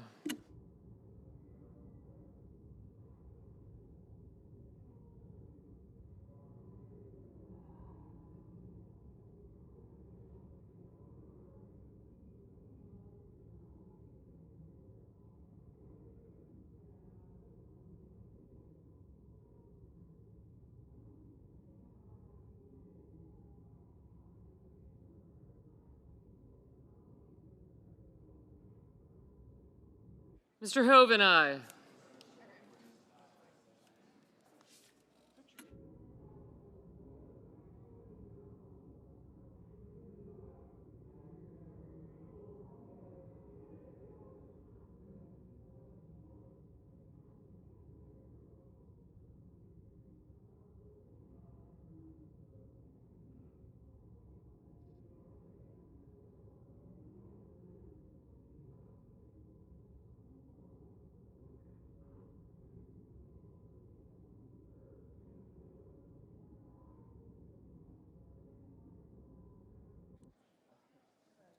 Mr. Cruz, aye.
Mr. Paul? Aye. Mr. Lee? Aye.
Ms. Duckworth, no.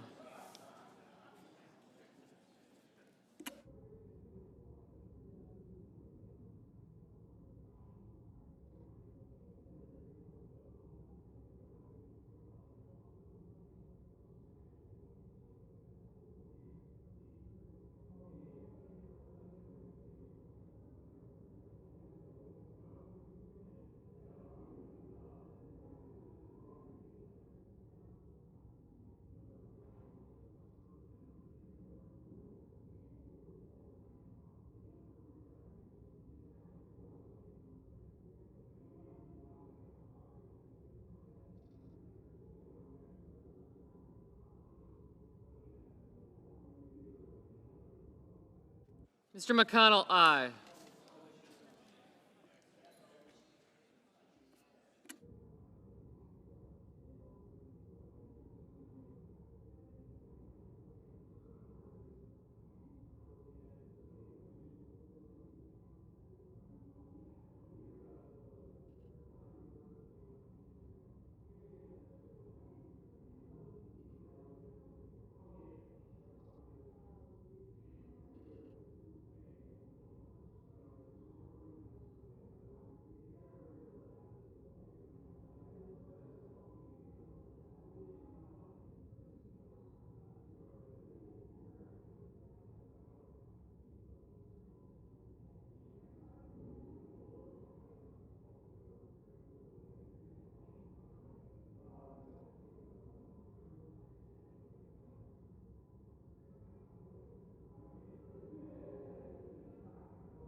Mr. Justice, aye.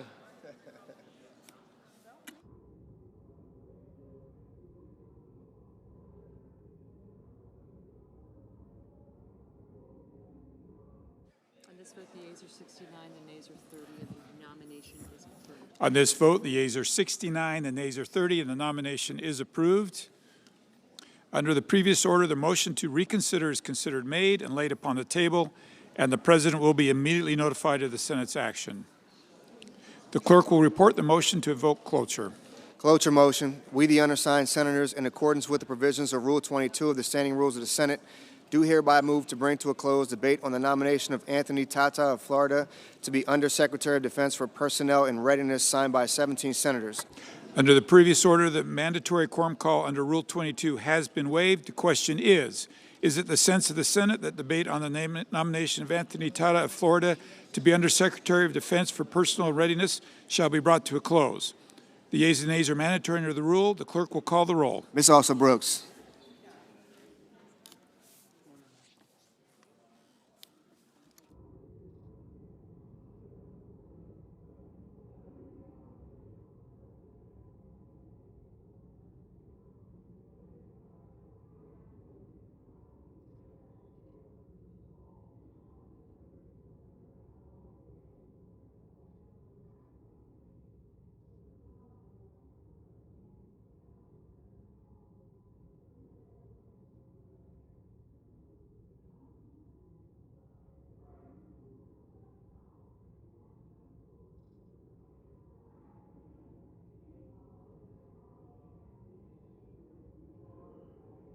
Ms. Baldwin.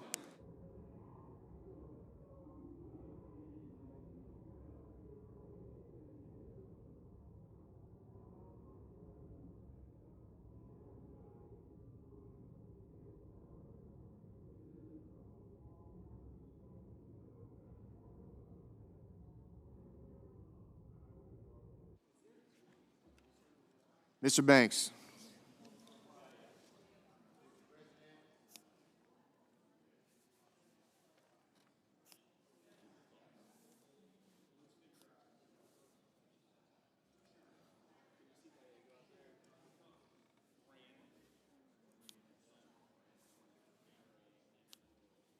Mr. Barrasso.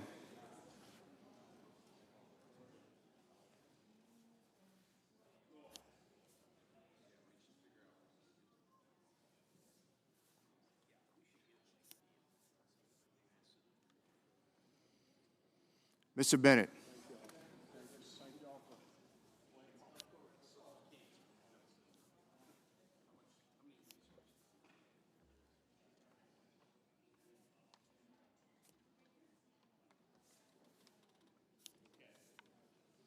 Mrs. Blackburn. Mr. Blumenthal. Ms. Blunt Rochester. Mr. Booker. Mr. Bozeman.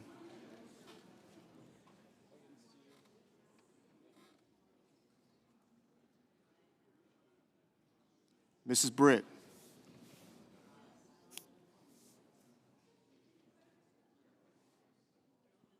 Mr. Budd.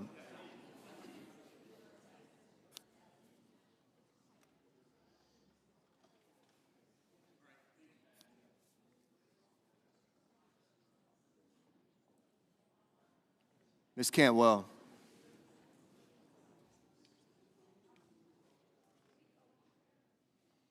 Mrs. Capito.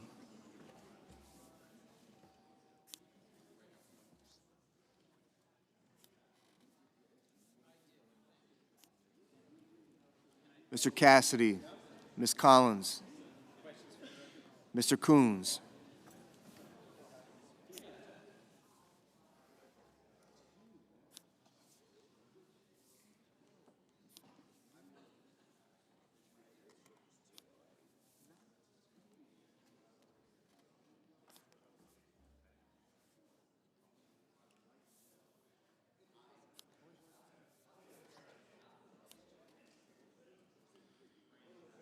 Mr. Cornyn,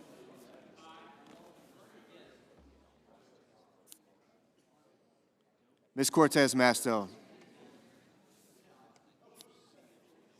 Mr. Cotton, Mr. Kramer,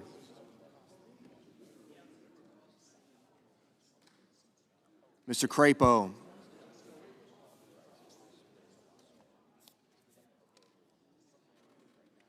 Mr. Cruz, Mr. Curtis,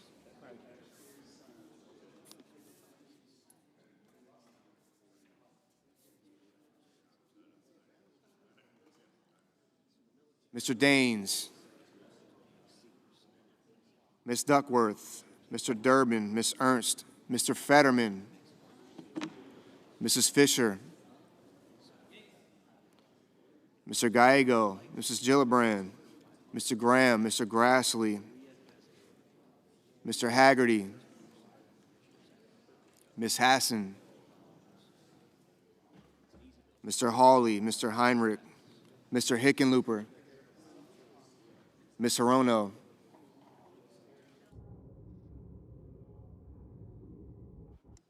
Mr. Hoven, Mr. Husted, Mrs. Hyde-Smith,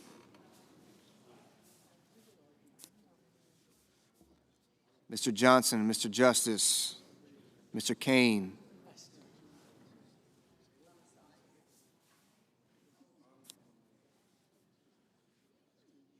Mr. Kelly, Mr. Kennedy,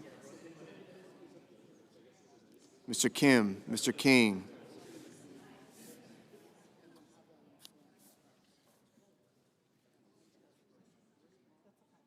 Ms. Klobuchar, Mr. Langford, Mr. Lee, Mr. Lujan, Ms. Lummis, Mr. Markey,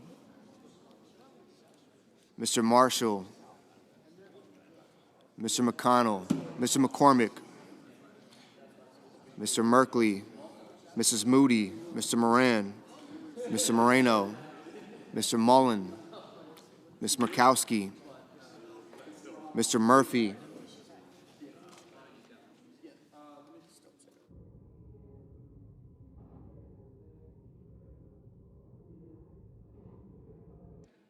Mrs. Murray, Mr. Ossoff, Mr. Padilla, Mr. Paul, Mr. Peters, Mr. Reed, Mr. Ricketts, Mr. Risch,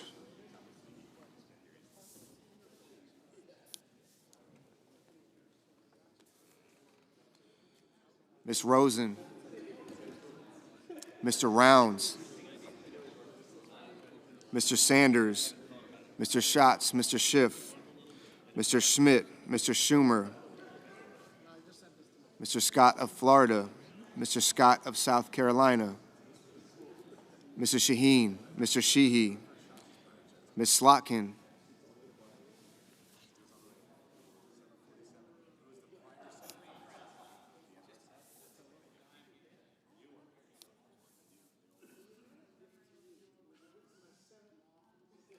Mr. Sullivan, Mr. Thune, Mr. Tillis, Mr. Tuberville,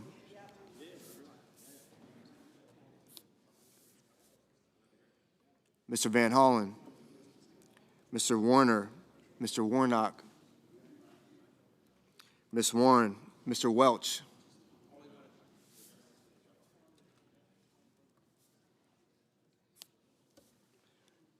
Mr. Whitehouse, Mr. Wicker, Mr. Wyden, Mr. Young.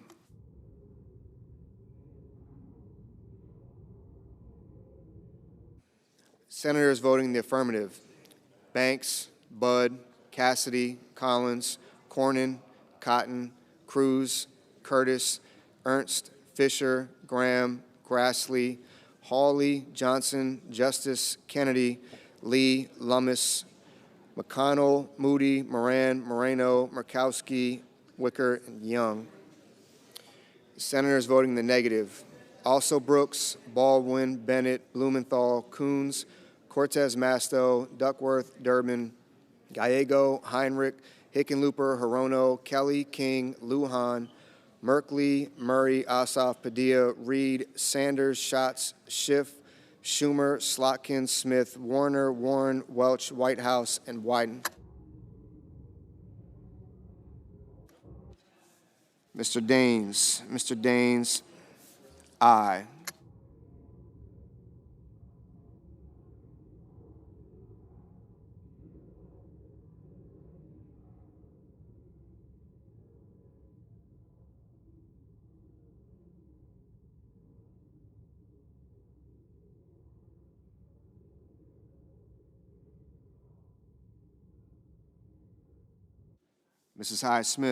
Mrs. Hyde-Smith, aye.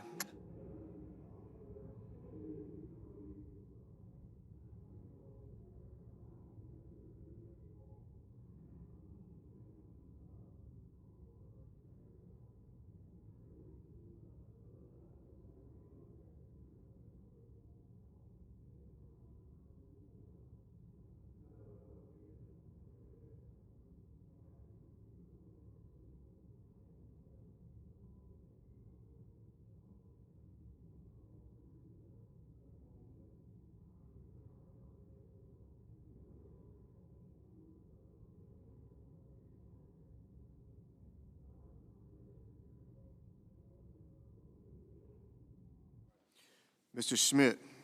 Schmidt, aye. Mr. Risch, aye.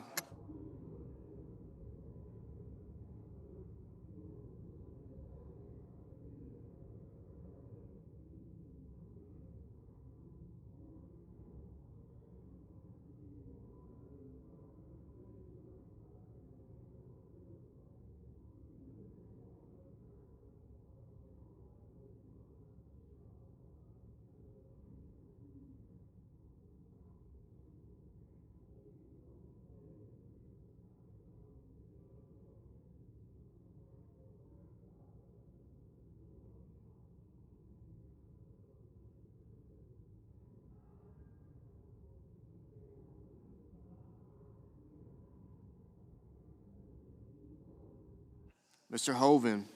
Mr. Hoven, aye.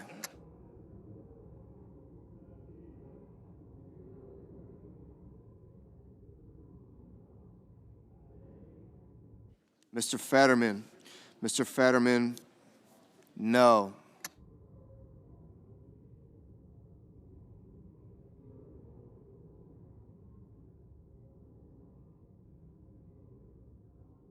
Mr. Mullen. Mr. Mullen, aye.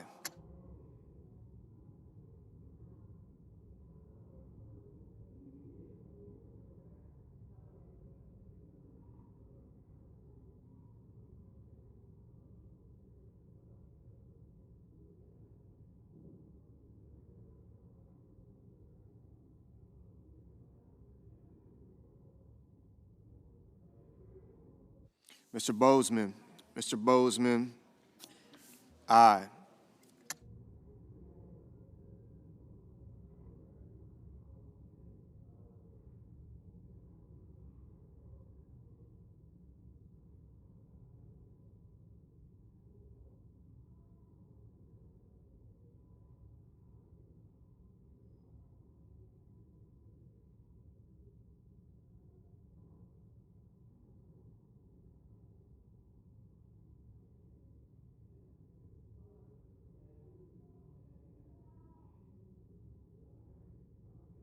Mr. Kim. Mr. Kim, no. Mr. Haggerty. Mr. Haggerty, aye.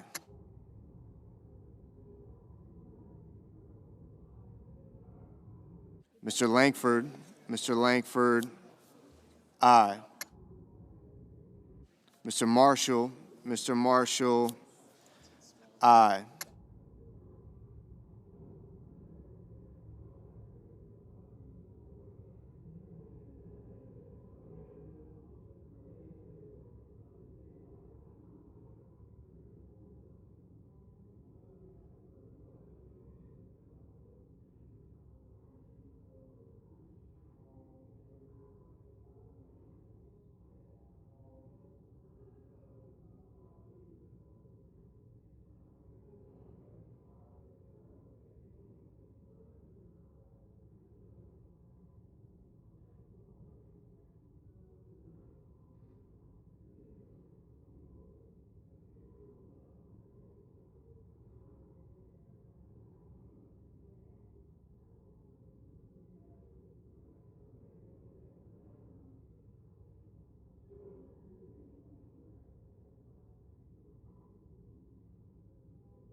Mr. Scott. Mr. Scott of South Carolina, aye. Mr. Markey. Mr. Markey, no.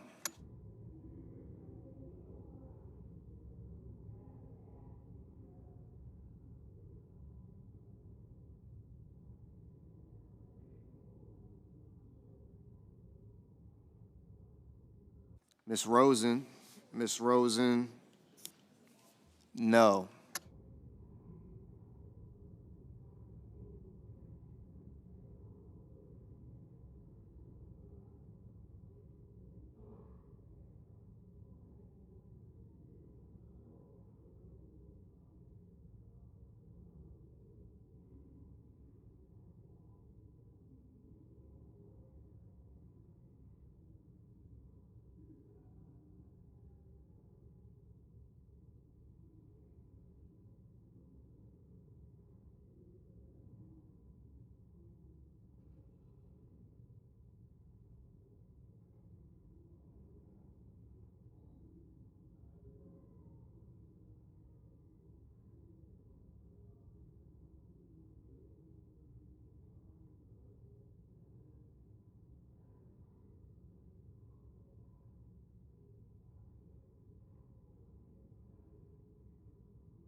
Mrs. Blackburn.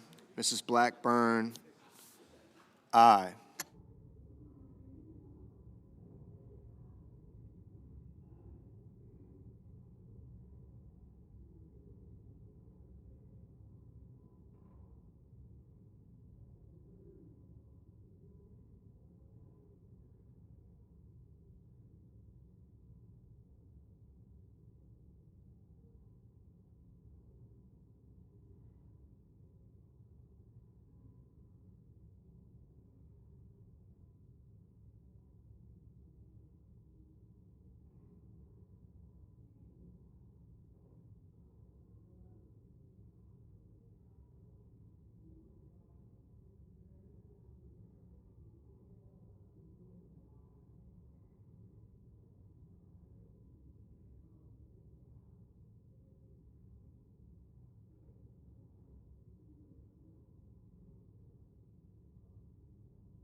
Mrs. Britt.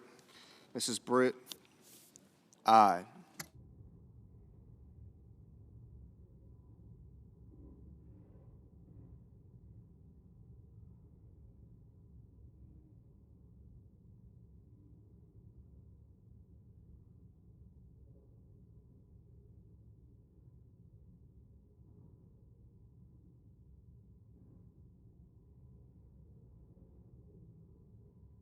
Mr. Murphy. Mr. Murphy, no. Ms. Blunt Rochester. Ms. Blunt Rochester, no. Mr. Ricketts. Mr. Ricketts, aye. Mr. Crapo. Mr. Crapo, aye.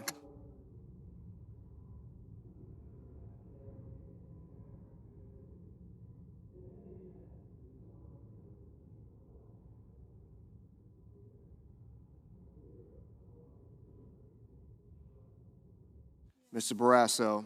Mr. Barrasso, aye.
Mr. Peters.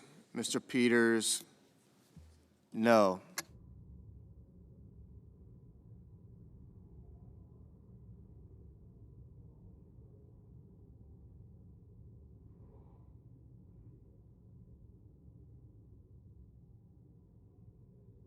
Mr. Paul.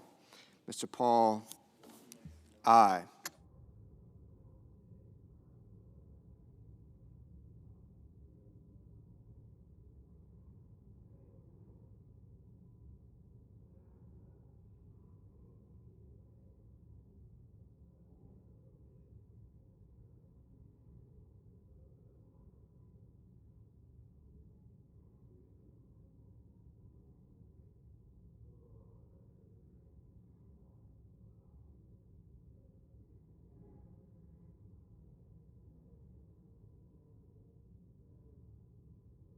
Mr. Husted.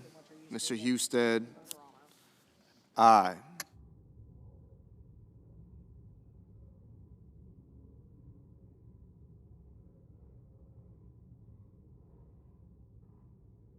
Mrs. Capito. Mrs. Capito. Aye. Mr. Kane. Mr. Kane. No.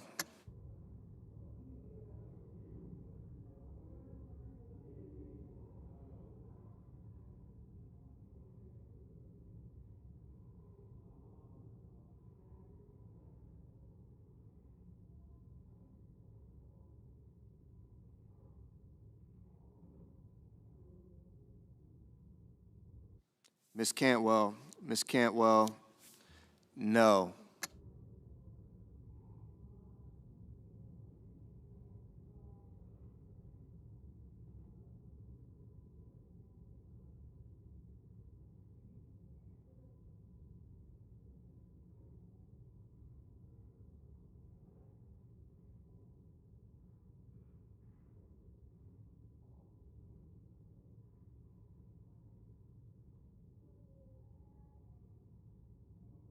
Mr. Sullivan.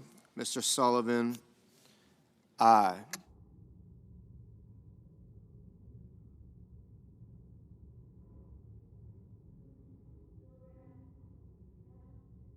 Mrs. Gillibrand. Mrs. Gillibrand. No.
Mr. Tuberville. Mr. Tuberville. Aye.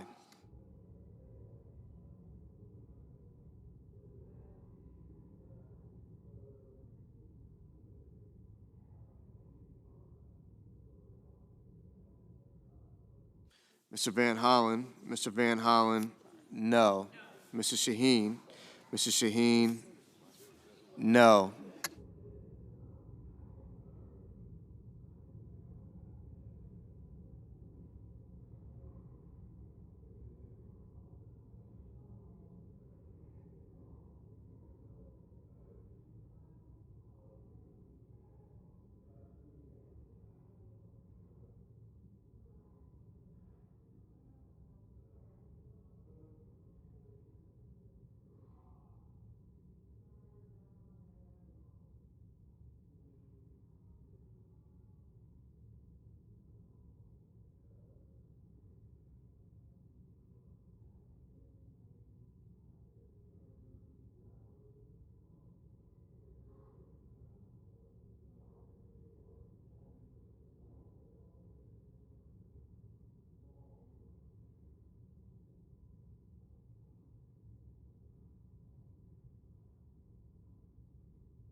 Ms. Hassan. Ms. Hassan, no.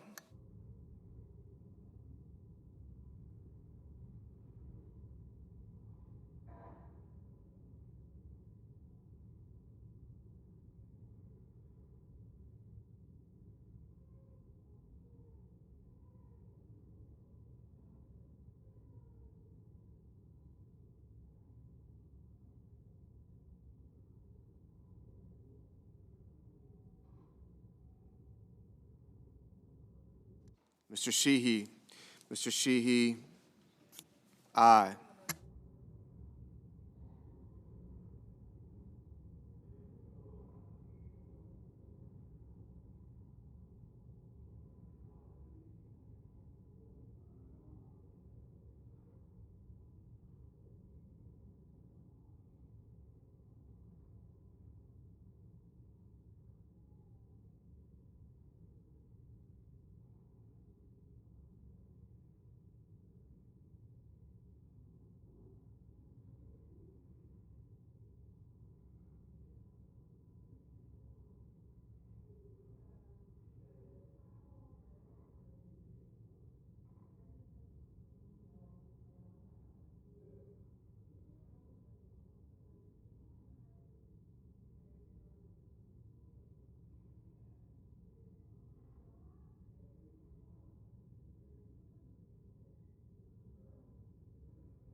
Mr. Scott.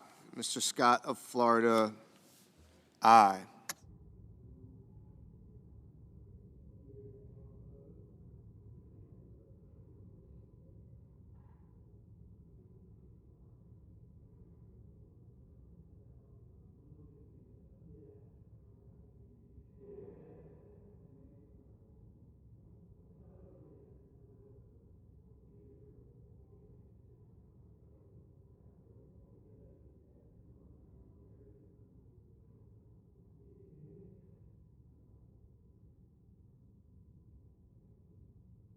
Mr. Thune. Mr. Thune, aye.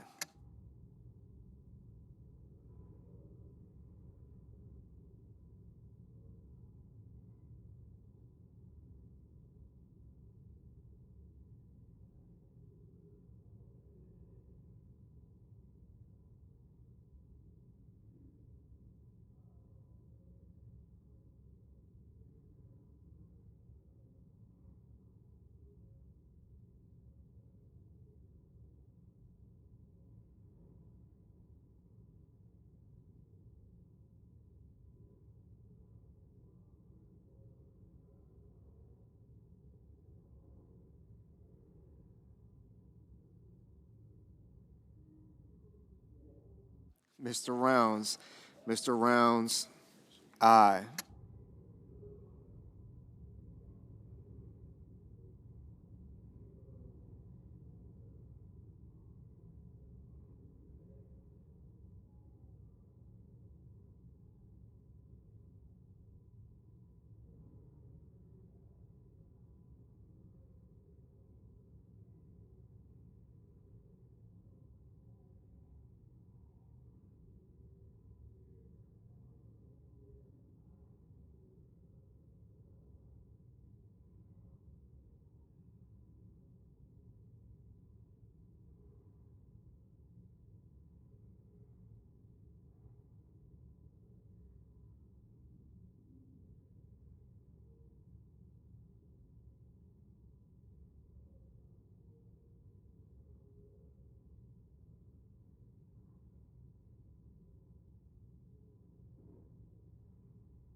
Ms. Klobuchar. Ms. Klobuchar, no.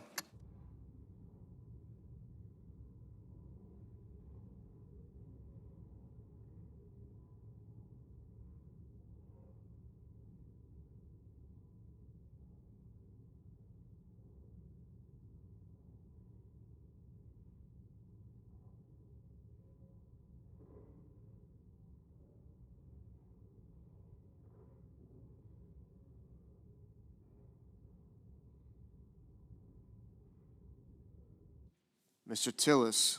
Mr. Tillis, aye.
Mr. Kramer. Mr. Kramer, aye.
Mr. Booker, no. Mr. Warnock, no.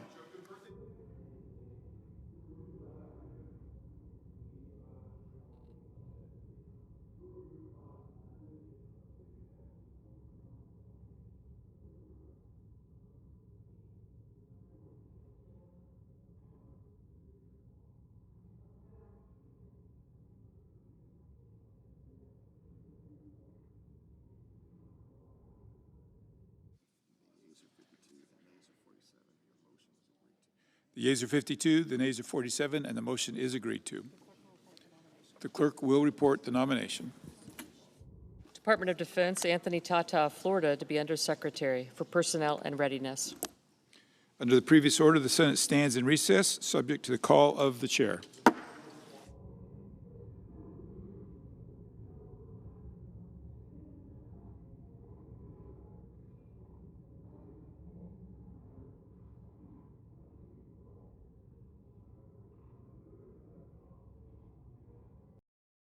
The Senate will come to order.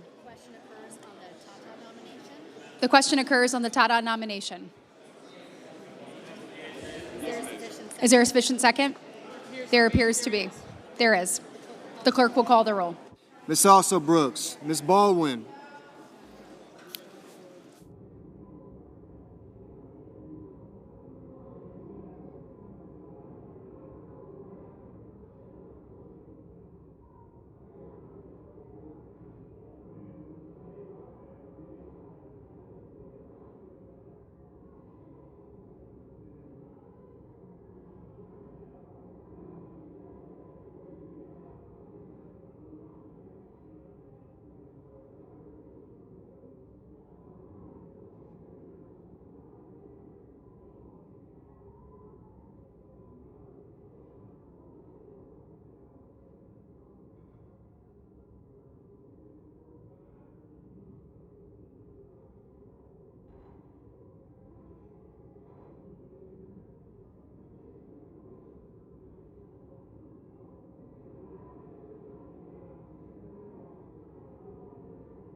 Ms. Baldwin, Mr. Banks,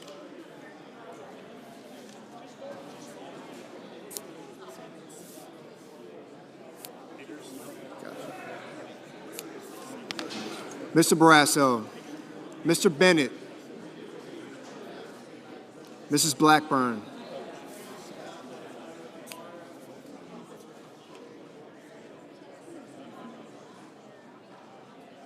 okay.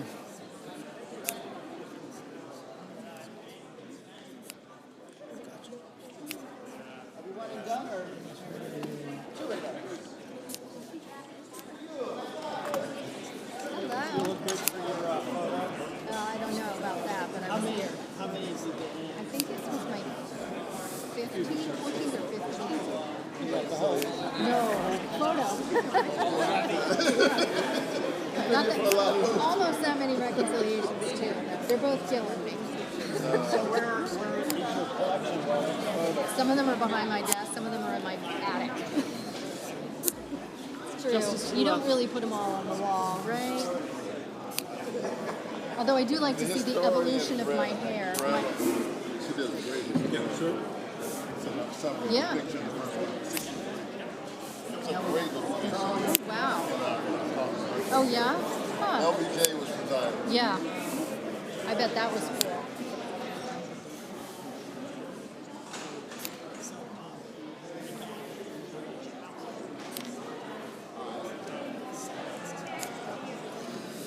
Mr. Blumenthal, Ms. Blunt Rochester, Mr. Booker, Mr. Bozeman, Mrs. Britt, Mr. Budd, Ms. Cantwell,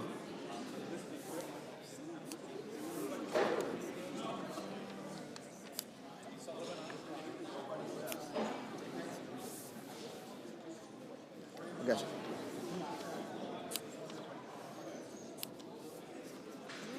Mrs. Capito, Mr. Cassidy, Ms. Collins, Mr. Coons, Mr. Cornyn, Ms. Cortez Masto,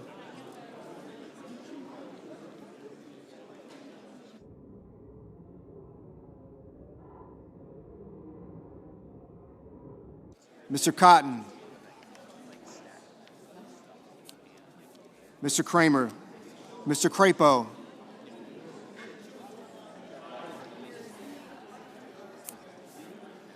Mr. Cruz,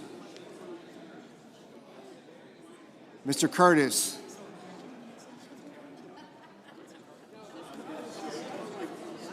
Mr. Daines, Ms. Duckworth,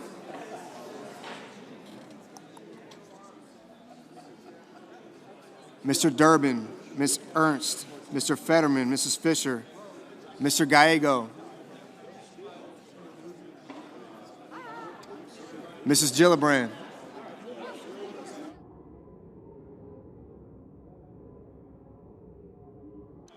Mr. Graham, Mr. Grassley, Mr. Haggerty, Ms. Hassan, Mr. Hawley, Mr. Heinrich,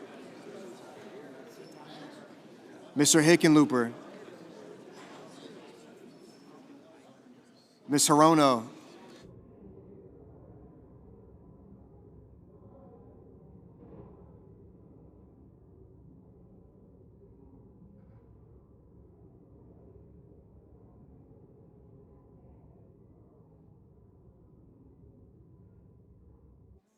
Mr. Hoven, Mr. Husted, Mrs. Hyde-Smith, Mr. Johnson, Mr. Justice, Mr. Kane,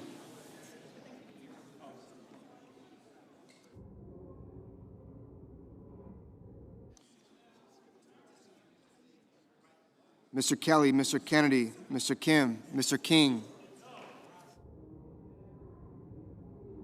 Ms. Klobuchar, Mr. Langford, Mr. Lee, Mr. Lujan, Ms. Lummis,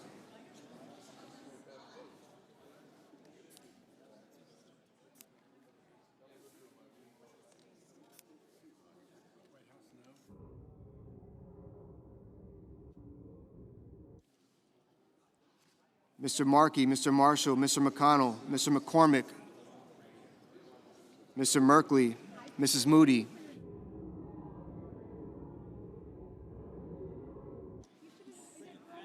Mr. Moran, Mr. Moreno, Mr. Mullen, Ms. Murkowski, Mr. Murphy, Mrs. Murray, Mr. Ossoff, Mr. Padilla, Mr. Paul, Mr. Peters, Mr. Reed, Mr. Rickus, Mr. Risch, Ms. Rosen,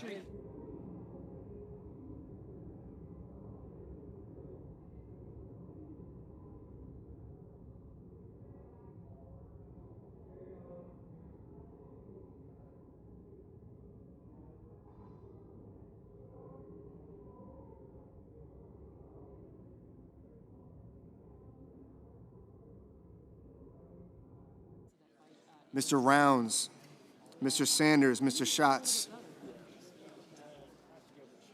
Mr. Schiff, Mr. Schmidt, Mr. Schumer, Mr. Scott of Florida, Mr. Scott of South Carolina, Mrs. Shaheen, Mr. Sheehy, Ms. Slotkin, Ms. Smith, Mr. Sullivan, Mr. Thune, Mr. Tillis, Mr. Tuberville, Mr. Van Hollen, Mr. Warner, Mr. Warnock, Ms. Warren, Mr. Welch, Mr. Whitehouse, Mr. Wicker, Mr. Wyden, Mr. Young.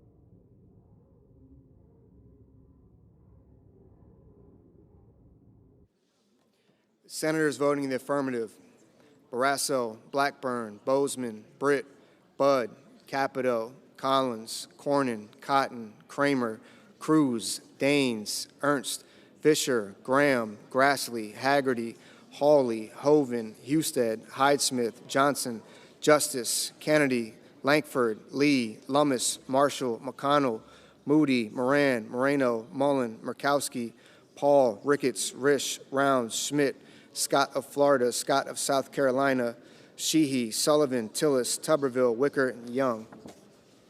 Senators voting in the negative: also Brooks, Baldwin, Bennett, Blumenthal, Blunt Rochester, Booker, Cantwell, Coons, Cortez Masto, Durbin, Fetterman, Gillibrand, Hassan, Hickenlooper, Hirono, Kelly, Kim, King, Klobuchar, Lujan, Markey, Merkley, Murphy, Murray, Ossoff, Padilla, Peters, Reed, Rosen, Sanders, Schatz, Schiff, Shaheen, Slotkin, Smith, Van Hollen, Warner, Warnock, Warren, Welch, Whitehouse, and Wyden.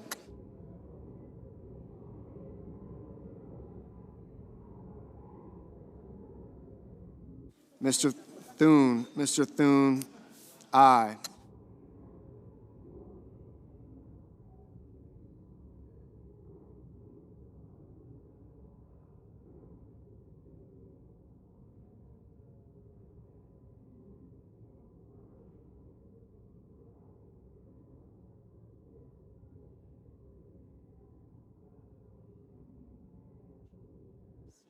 Mr. Cassidy, aye.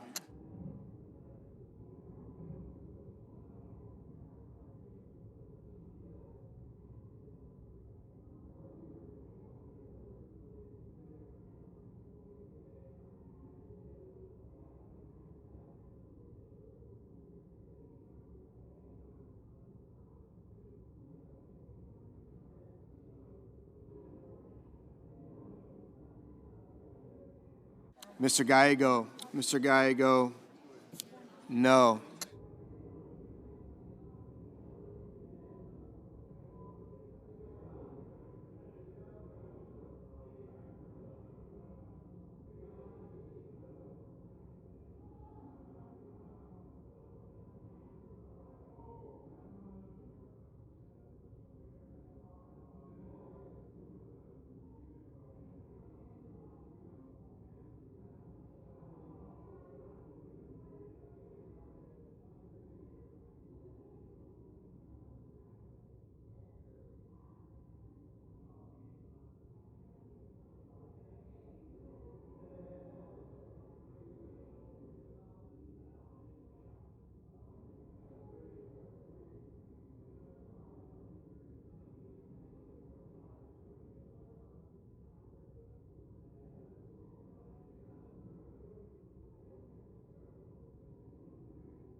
Mr. Schumer,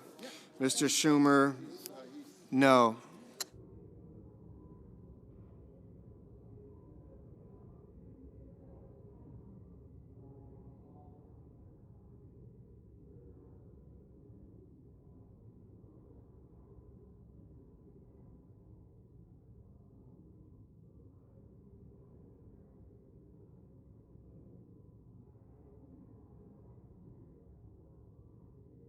Mr. Heinrich, no.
Mr. Curtis. Mr. Curtis, aye.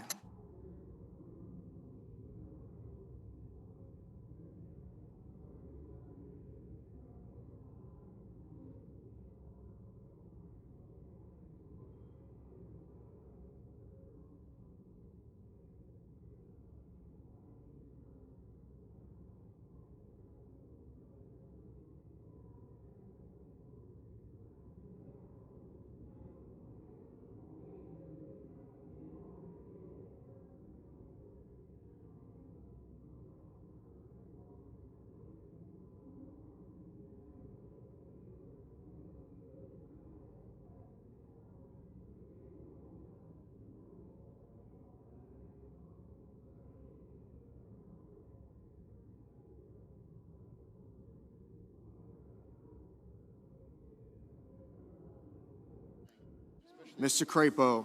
Mr. Crapo, aye.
Mr. Kane. Mr. Kane, no. Mr. Banks. Mr. Banks, aye.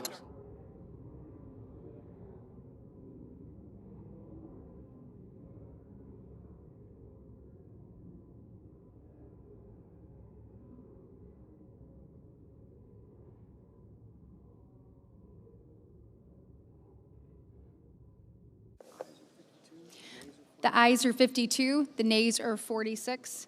The nomination is confirmed. Under the previous order, the motion to reconsider is considered made and laid upon the table, and the President will be immediately notified of the Senate's actions.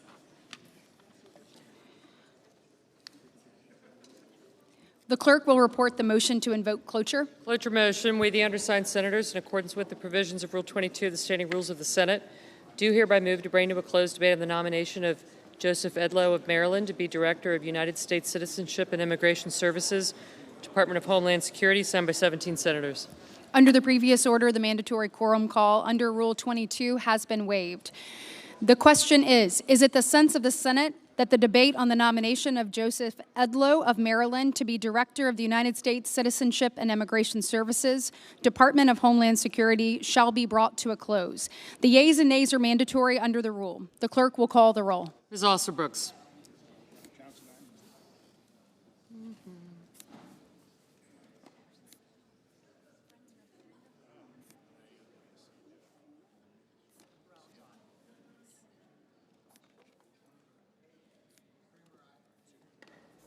Ms. Baldwin.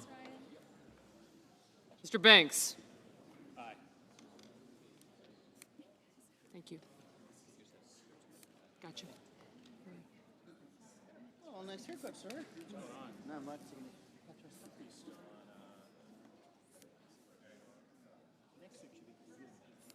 Taking my son back to Kingsby, his mother, and then I'm gonna have like my sister-in-law here.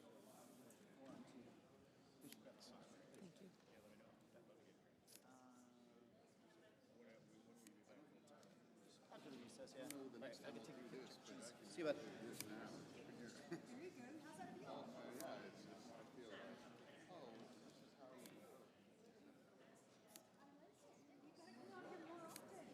Mr. Barrasso.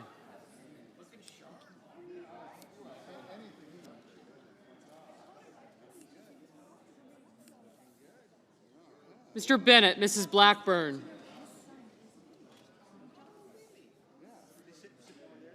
Mr. Blumenthal.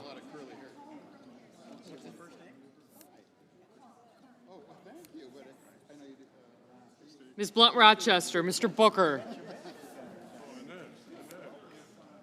Mr. Bozeman. Mrs. Britt, Mr. Budd. Ms. Cantwell. Thank you. Mrs. Capito, Mr. Cassidy. Ms. Collins. Mr. Coons, Mr. Cornyn. Ms. Cortez Masto.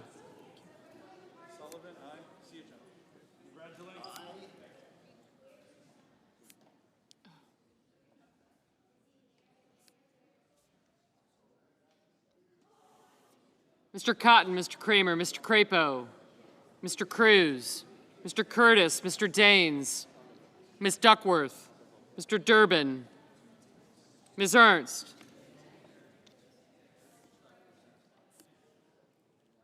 Mr. Fetterman, Mrs. Fisher.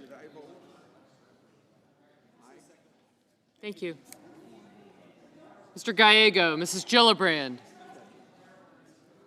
Mr. Graham, Mr. Grassley, Mr. Haggerty,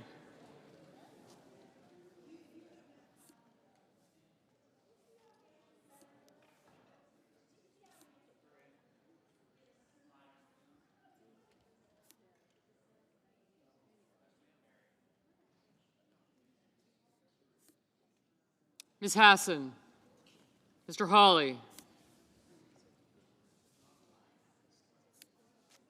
Mr. Heinrich, Mr. Hickenlooper, Ms. Hirono, Mr. Hoven, Mr. Husted, Mrs. Hyde-Smith, Mr. Johnson, Mr. Justice, Mr. Kane, Mr. Kelly, Mr. Kennedy, Mr. Kim, Mr. King, Ms. Klobuchar, Mr. Langford, Mr. Lee, Mr. Lujan, Ms. Lummis, Mr. Markey, Mr. Marshall, Mr. McConnell, Mr. McCormick. Thank you. I got you. Mr. Merkley, Mrs. Moody,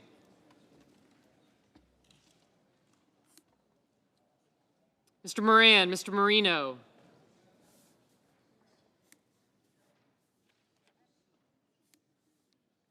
Mr. Mullen, Ms. Murkowski, Mr. Murphy, Mrs. Murray, Mr. Ossoff, Mr. Padilla, Mr. Paul. Thank you.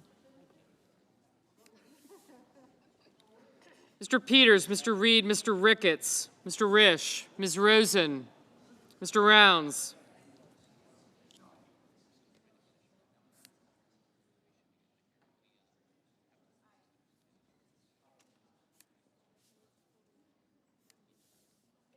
Mr. Sanders, Mr. Schatz, Mr. Schiff, Mr. Schmidt.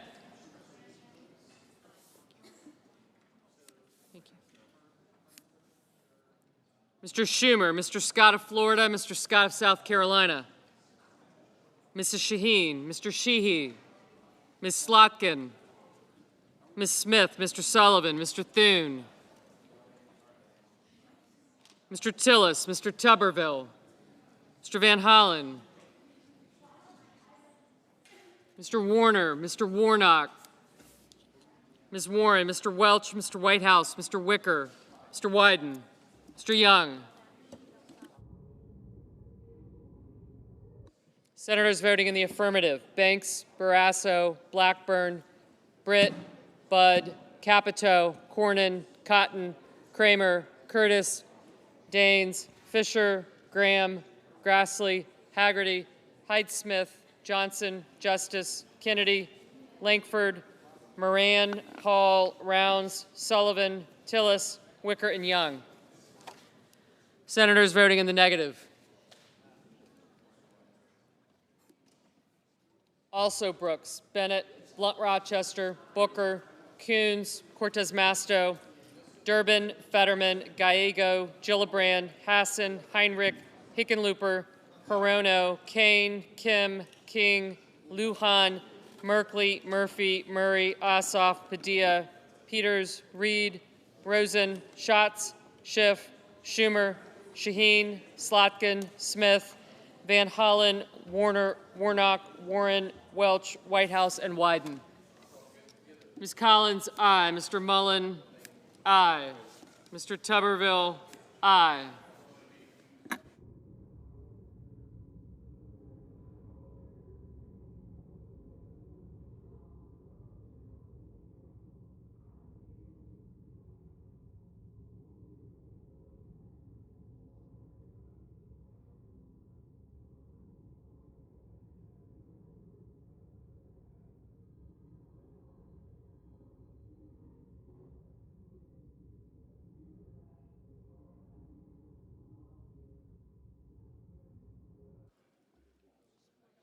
Mr. Thune, aye.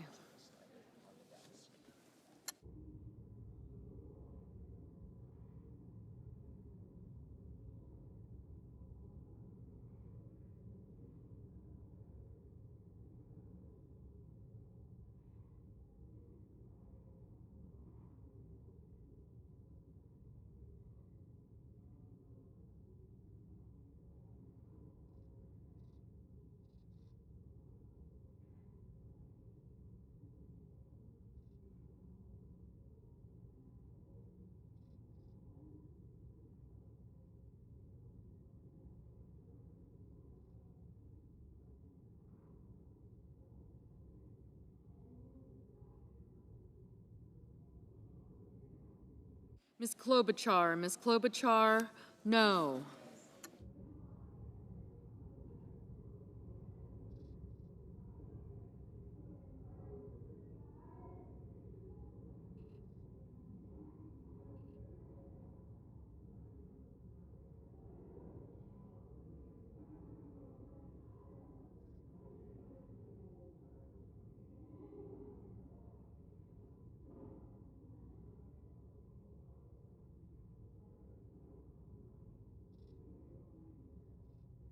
Mr. Kane,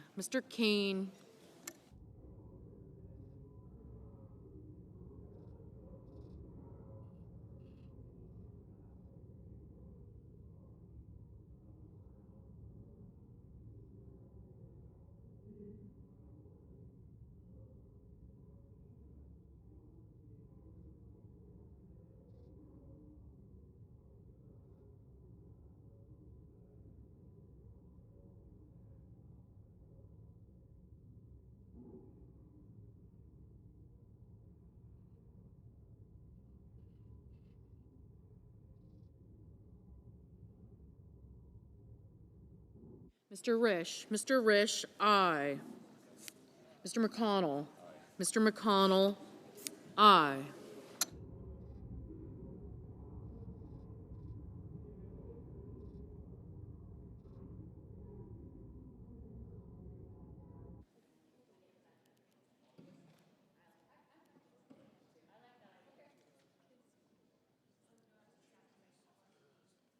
Mr. Ricketts, aye. Mrs. Moody, aye. Mr. Cruz, aye.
Mr. Hoven, aye.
Ms. Cantwell, no.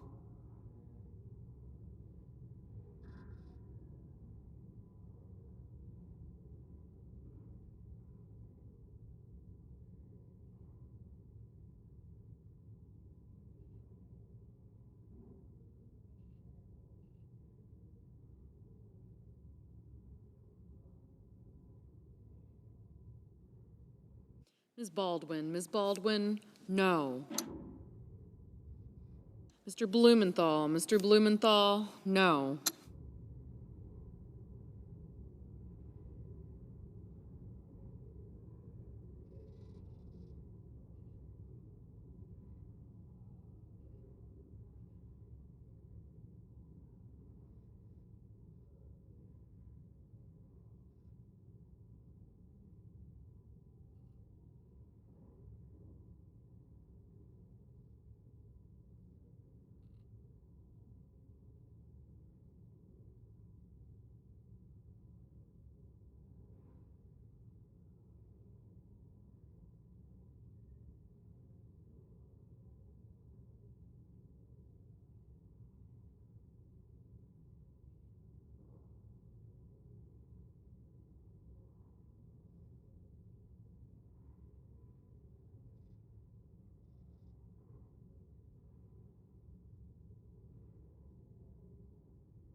Mr. Markey, no.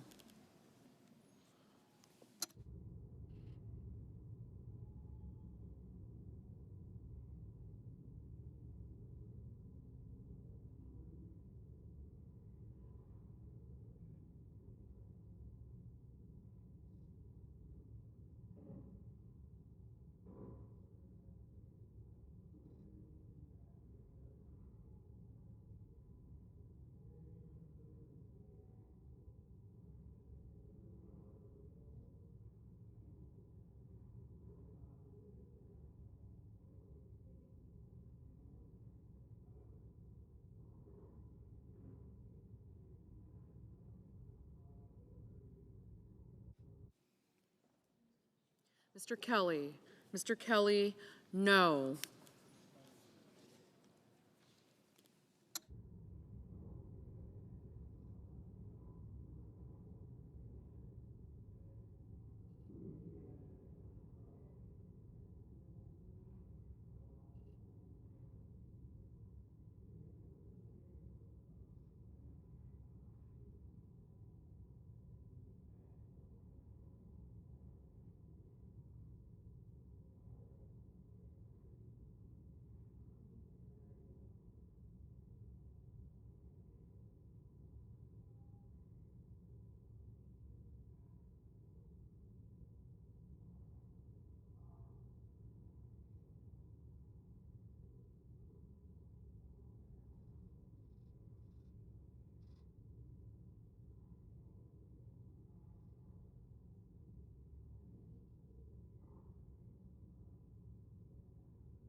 Mr. Sanders, no.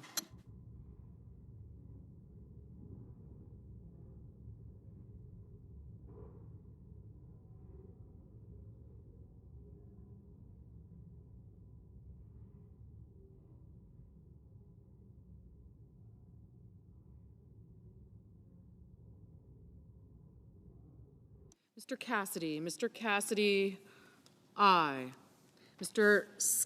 Mr. Scott of Florida, aye.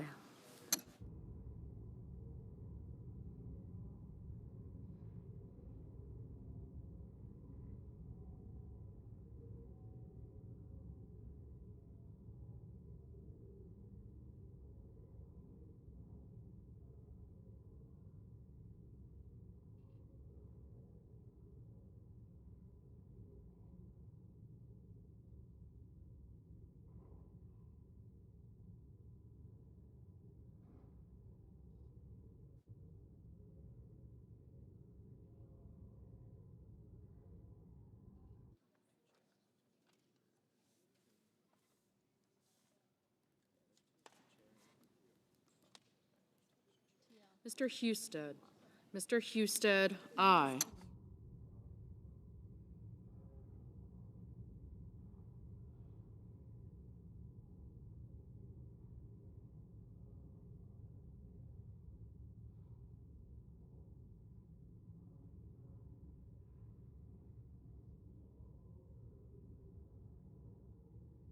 Mr. Marshall. Mr. Marshall, aye.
Mr. Schmidt.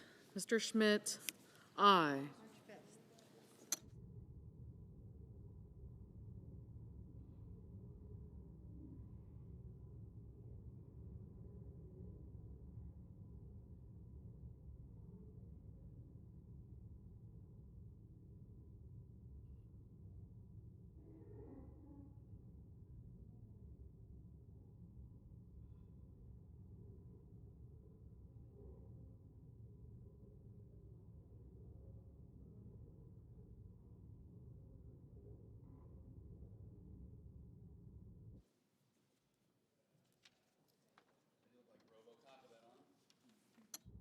Mr. Sheehy. Mr. Sheehy, aye.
Mr. Hawley. Mr. Hawley, aye.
Mr. Lee. Mr. Lee, aye.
Ms. Ernst. Ms. Ernst, aye.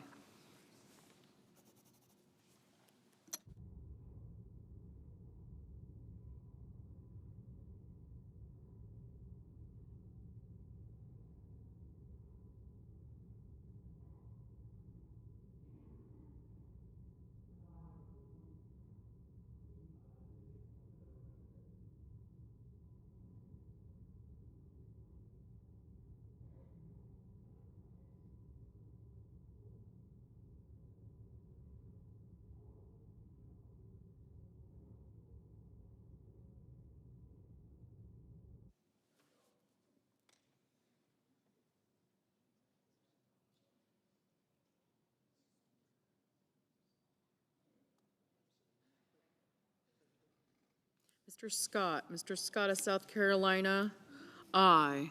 Mr. Bozeman, aye.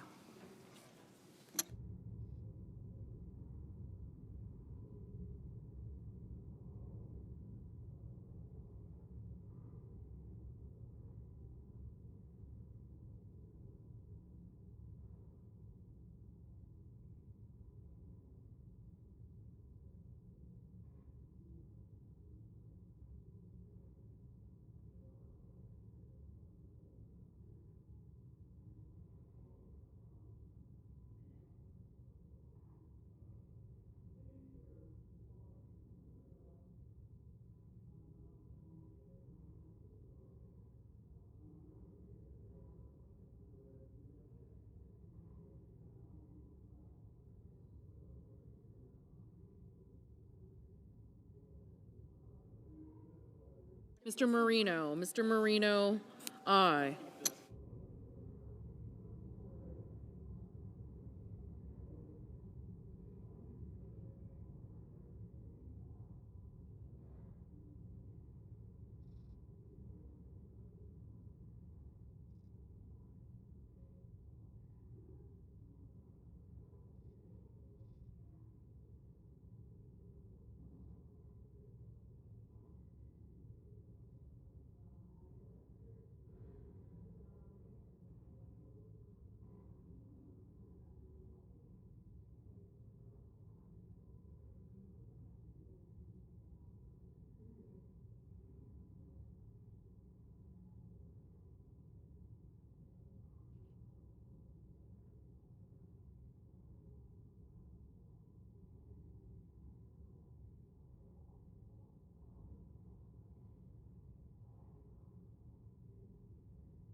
Ms. Lummis. Ms. Lummis, aye.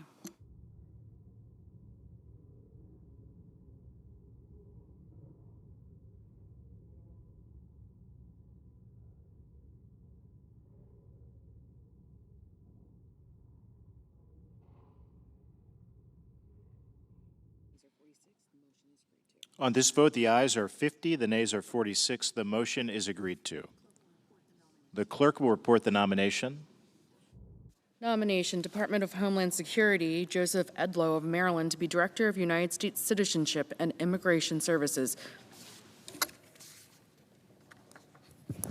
Mr. President. The senator from Louisiana. Mr. President, I ask unanimous consent that the following interns from my office be granted floor privileges until July 16th, 2025. Mr. Charles Romer, Ms. Melissa Blumquist, Ms. Caroline Garrett, Mackenzie Connaughton, Lindsay Moore, Madeline Champagne, and Mary Quasser. Without objection. Thank you, Mr. President. Also with me today is Mr. Will McCarthy, one of my colleagues from my Senate office. Today, Mr. President, as you know, we're going to start talking about, put up the first one. We're going to start talking about and vote the rescission package. And I want to talk about that for a few minutes. As you know, Mr. President, under our Constitution, Congress passes a budget. We send that budget to the President of the United States, whomever that might be, and the President executes or implements our budget. Close that door for me, please. And the President implements that budget.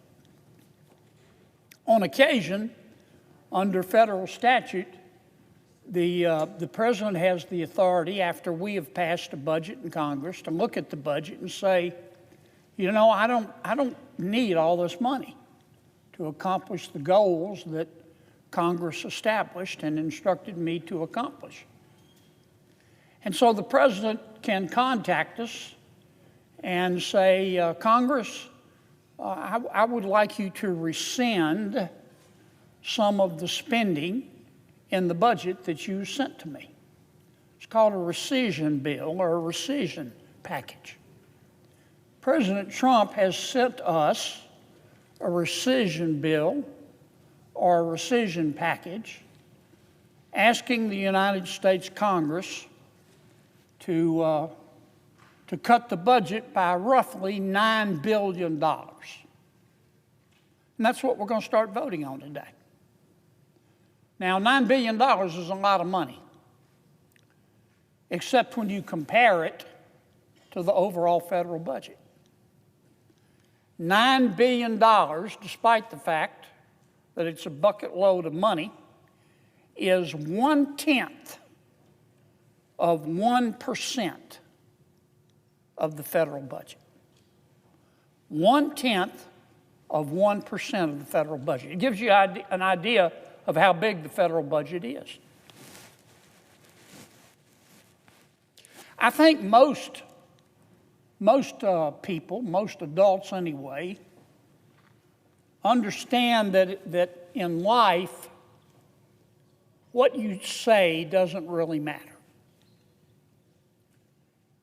What you say doesn't really matter. It's what you do that demonstrates what you believe. And that's certainly true in politics. And that's certainly true in Washington, D.C. Ignore what anybody in Washington, D.C. says. Ignore it. If you want to understand their behavior, look at their behavior. What in Washington, D.C., as in life, what you do is what you believe, not what you say. What you do is what you believe, and everything else is just cottage cheese. Now, President Trump, whether you voted for him or not, whether you like him or not, ran on a platform of reducing the size of government. And the people elected him. And since day one, the president has been very hard, if you've paid attention to the news, he's been working very hard to reduce government spending. And he's reduced a lot. He started out with the DOGE program with Mr. Elon Musk. Mr. Musk, of course, has left. But the quest to reduce government spending, wasteful government spending, which I call spending porn, continues.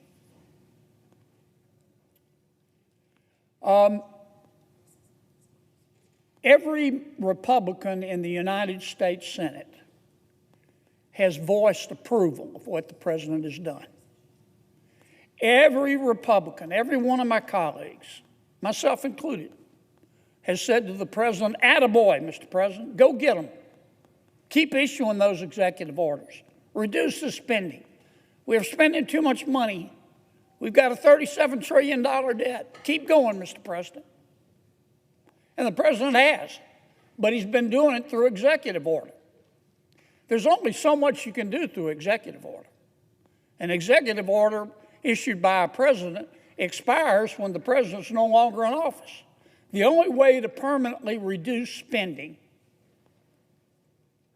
is to have Congress act.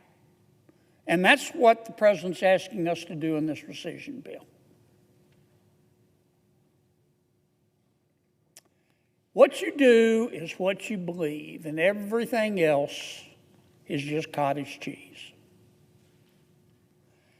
The rescission package that the president has sent over is we're going to start considering it today. And after listening, in some cases for years, but certainly for the last 100+ days since President Trump's been in office, after listening to my Republican colleagues talk about the importance of reducing spending, it's gut check time. It is gut check time. Because what you do is what you believe, not what you say. And now my colleagues and I have an opportunity to really support the president. Now, I don't know if this bill is going to pass. I do not know if it's going to pass. I mean, I've heard a lot of wailing and gnashing of teeth and whining, and civilization's going to melt if we cut 0.1% of the budget, and that's coming from some of my Democratic colleagues. They're entitled to their point of view. But I want to put this in context.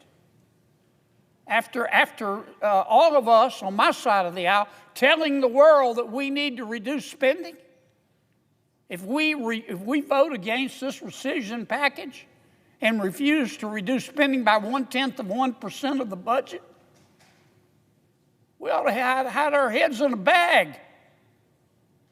We ought to hide our heads in a bag. Now, what kind of spending is the president asking us to reduce, to eliminate? That's important, because not all government spending is wasteful, but a lot of it is. That's why I call it spending porn. I'm going to read you some of the appropriations that the president is asking us to eliminate from the current budget. And you be the judge. Let the American people decide. The president is asking us to eliminate $5.1 million of taxpayer money in the American budget and the federal budget that is there to, quote, strengthen the resilience of queer global movements. The president is asking us to rescind $6 million for media organizations and civic life for Palestinians. The president, in light of our $37 trillion budget deficit, is asking us to reduce spending, reduce a program in the amount of $3.9 million for lesbian, gay, bisexual, transgender, queer, and intersex population in the Western Balkans.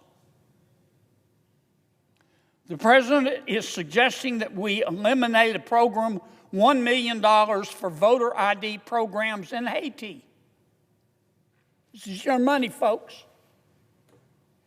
The President is asking us to reduce the budget by $3 million, which is appropriated for, quote, sexual reproductive health in Venezuela.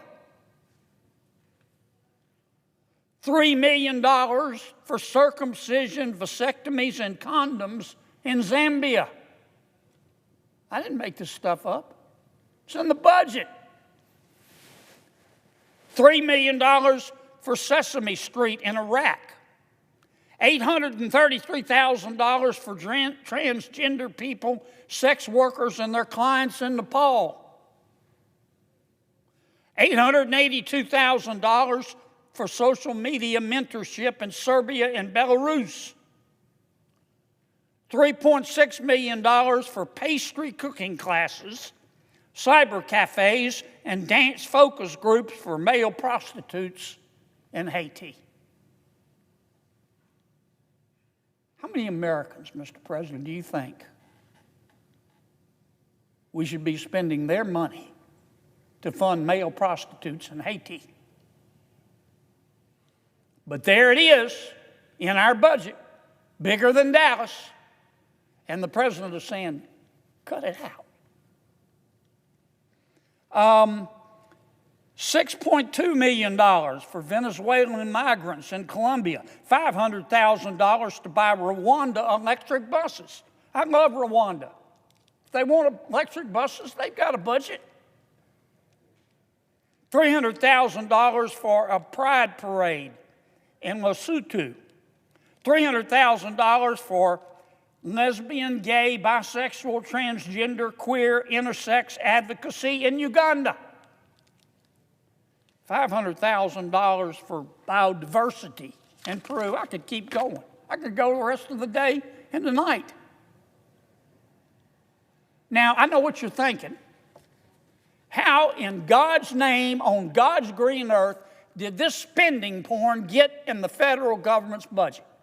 Why would Congress put it there? Well, I'm going to tell you why. We didn't. When we pass a budget, we pass budgets based on programs or agendas or line items. We don't put in there that we'd like to spend $5.1 million strengthening the resilience of queer global movements. We appropriate money by agency or line item. For example, we might appropriate money for the Economic Support Fund. Or if you look at our budget, you'll see money appropriated for the United States Institute of Peace. And if you look at our budget, you'll see money that Congress has appropriated for migration and refugee assistance. And then this money goes to the bureaucracy. And the bureaucracy takes the money that we have appropriated, for example, to the Economic Support Fund, and they decide to give it to their friends, usually non-governmental organizations, to fund these nonsensical items that I just spent a few minutes reading. Congress didn't vote to spend $3 million on sexual reproductive health in Venezuela. We voted for a program that the bureaucrats took and spent on sexual health, reproductive health in Venezuela.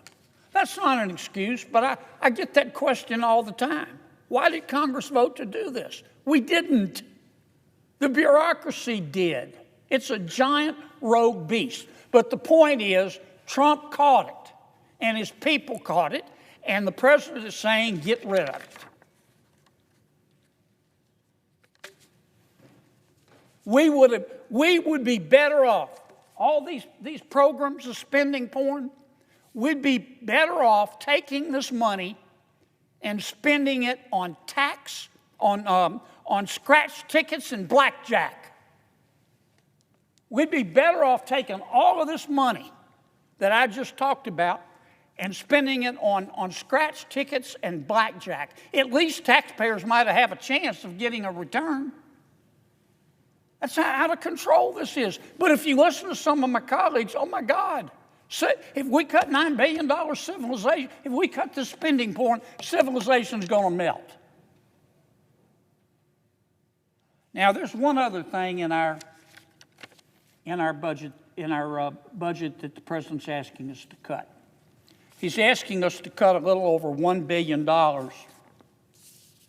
for what I will call public broadcasting. When I say public broadcasting, I'm talking about the Corporation for Public Broadcasting. I'm talking about the Public Broadcasting Service, or PBS. I'm talking about National Public Radio, NPR as we call it. We spend anywhere from $500 to $600 million a year on public broadcasting. Why do we do that? Well, we started doing it years ago, at least 50 years ago, a time when there were only 3 television stations and a few radio stations and newspapers. And a lot of folks in rural areas, they didn't get the television stations. They didn't get any news at all. They might live far enough away from a major city so they didn't even have a daily newspaper. So Congress said, you know, we want everybody to know what's going on in the world. We're going to start public broadcasting, and we're going to give them money every year. And they won't have to run ads because we're going to spend taxpayer money to give to these radio stations and television stations. Well, that was 50 years ago. Today, American people have access to all forms of media: streaming, cable TV, network TV, TikTok, Twitter, newspapers, those that are left. No one's in a news desert anymore. So why are we spending money on public broadcasting? $500 million a year. Now, the other factor, it's undeniable that public broadcasting has become political. Unless you've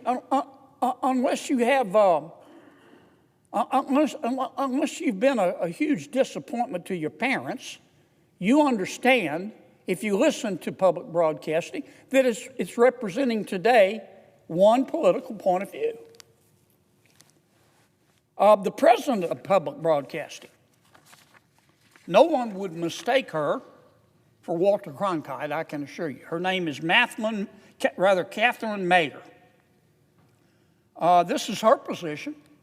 She's supposed to be delivering the news objectively, but this is what she has said. Trump is a deranged, racist sociopath.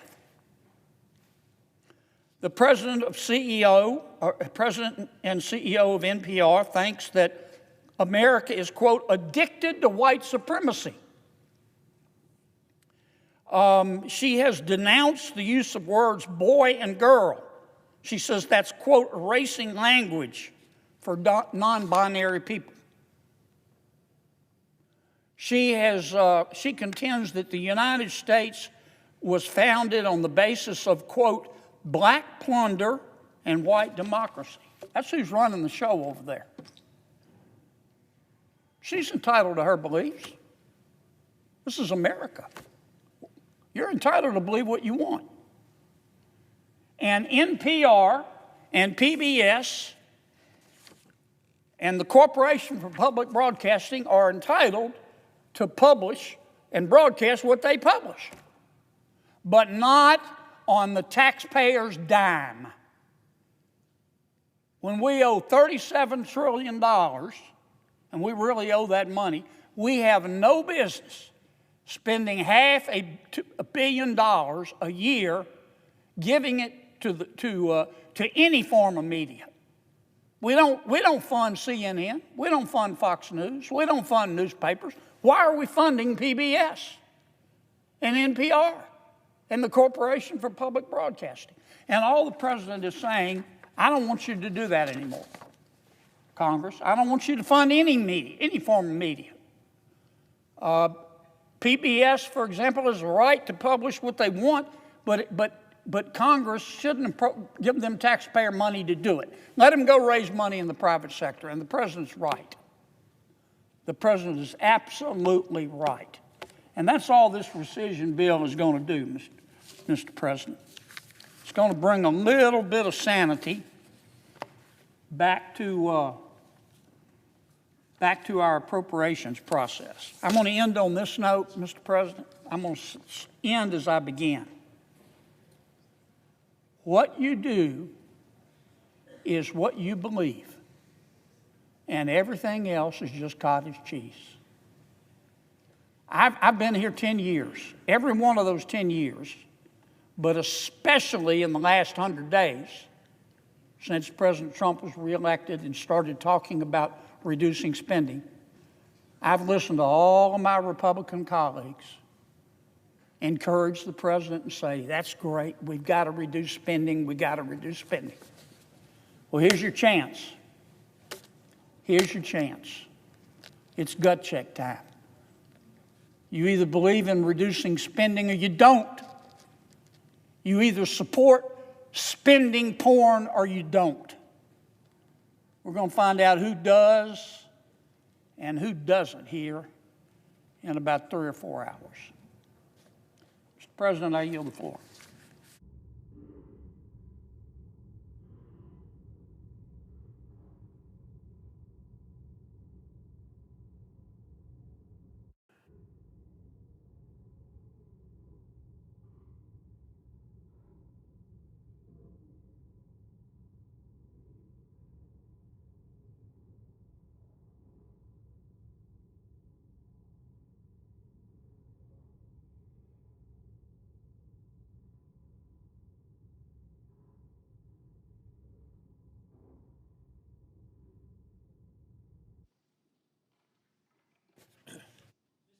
The senator from Vermont. Thank you. Mr. President, the Department of Homeland Security has an extremely important mission: keep Americans safe.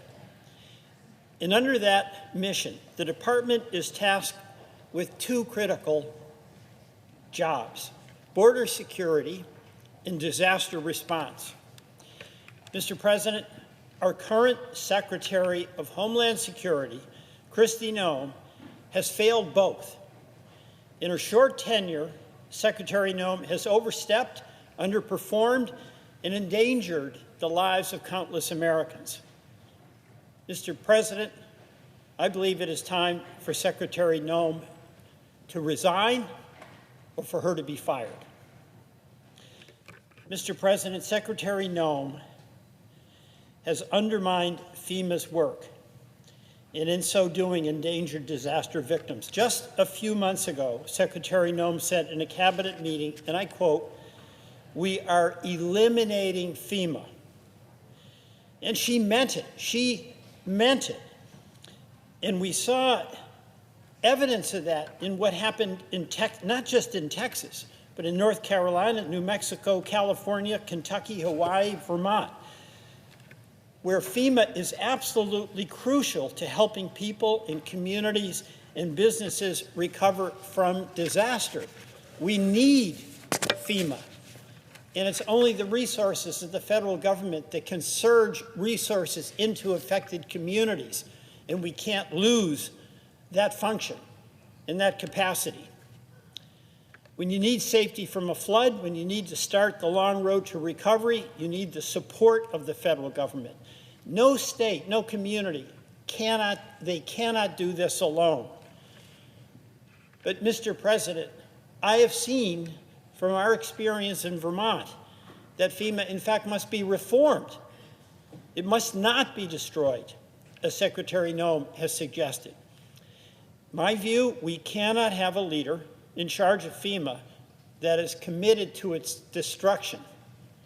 We must have one who is energetically committed to its reform. And we have seen the result of Secretary Noem's indifference to FEMA as the catastrophe in Texas unfolded. as the waters rose along the Guadalupe River in Hill Country. It was the people of Hill Country, as my colleague, Representative Chip Roy of Texas, said, who responded heroically. They were saving lives, they were rescuing stranded children, they were comforting those who lost loved ones, and they provided material assistance and constant support. As for FEMA, it didn't answer the phone. Secretary Noem had instituted a policy to micromanage FEMA to death. And under Secretary Noem's watch, FEMA instituted a new policy that required the Secretary's signature on any expense more than $100,000, which at the time of a major catastrophe is a very small amount. Secretary Noem had an eyes wide open awareness that this policy would mean it would take, quote, a minimum of 5 days for front office review. In a disaster, you do not have 5 days. Contractors for FEMA answered the vast majority of calls, about 3,000, from flood victims on July 5th. But according to news reports, after contracts with those companies were allowed to lapse, that response rate fell to 36% on July 6th, and then only 16% on July 7th, when people needed someone to answer the phone. FEMA left 13,793 calls unanswered. In the aftermath of disaster, people cannot wait for help. Many are homeless or living in very dangerous conditions. Search and rescue teams were waiting to be deployed. Disaster recovery centers were slow to open. Current and former FEMA employees have raised the alarm about how slow the federal government was to respond and support Texas. We can reform FEMA in very common sense ways, and we must, but we cannot risk the lives of countless Americans under the mismanagement of a secretary who's called for its elimination. But there's a second reason Secretary Noem must resign. She's failing our country on immigration. Mr. President, we have 3 fundamental issues on immigration: border security, the deportation of criminals, and the status of people who are here without legal status, but are working, they're paying taxes, in many cases have families, and have no criminal record. Mr. President, I want to step back for a minute and acknowledge something that too many Democrats have been too slow to state. The United States does need a secure border, and President Trump has largely accomplished that. In December 2023, there were 249,740 illegal crossing arrests between official ports of entry. That was an all-time high. Last month, that number dwindled to 6,070 illegal border crossing arrests. And I give President Trump credit for that change. The second issue is that undocumented immigrants who have committed serious crimes should be held accountable. They should be prosecuted, punished, and deported. There's widespread consensus on that. Yet on the third issue, those who are here without crime, who many in cases were brought here as young people, we're seeing under the leadership of Secretary Noem that her response is an across-the-board embarkation on a massive and far-reaching deportation plan. There is no distinction in her policy among those who were brought here as children, who have families, who have jobs, who pay taxes, and who serve their communities. And, Mr. President, there is a big difference between deporting known criminals and rounding up immigrants. some of whom have status to be here, in fact, are here legally, from work sites, from schools, and from churches.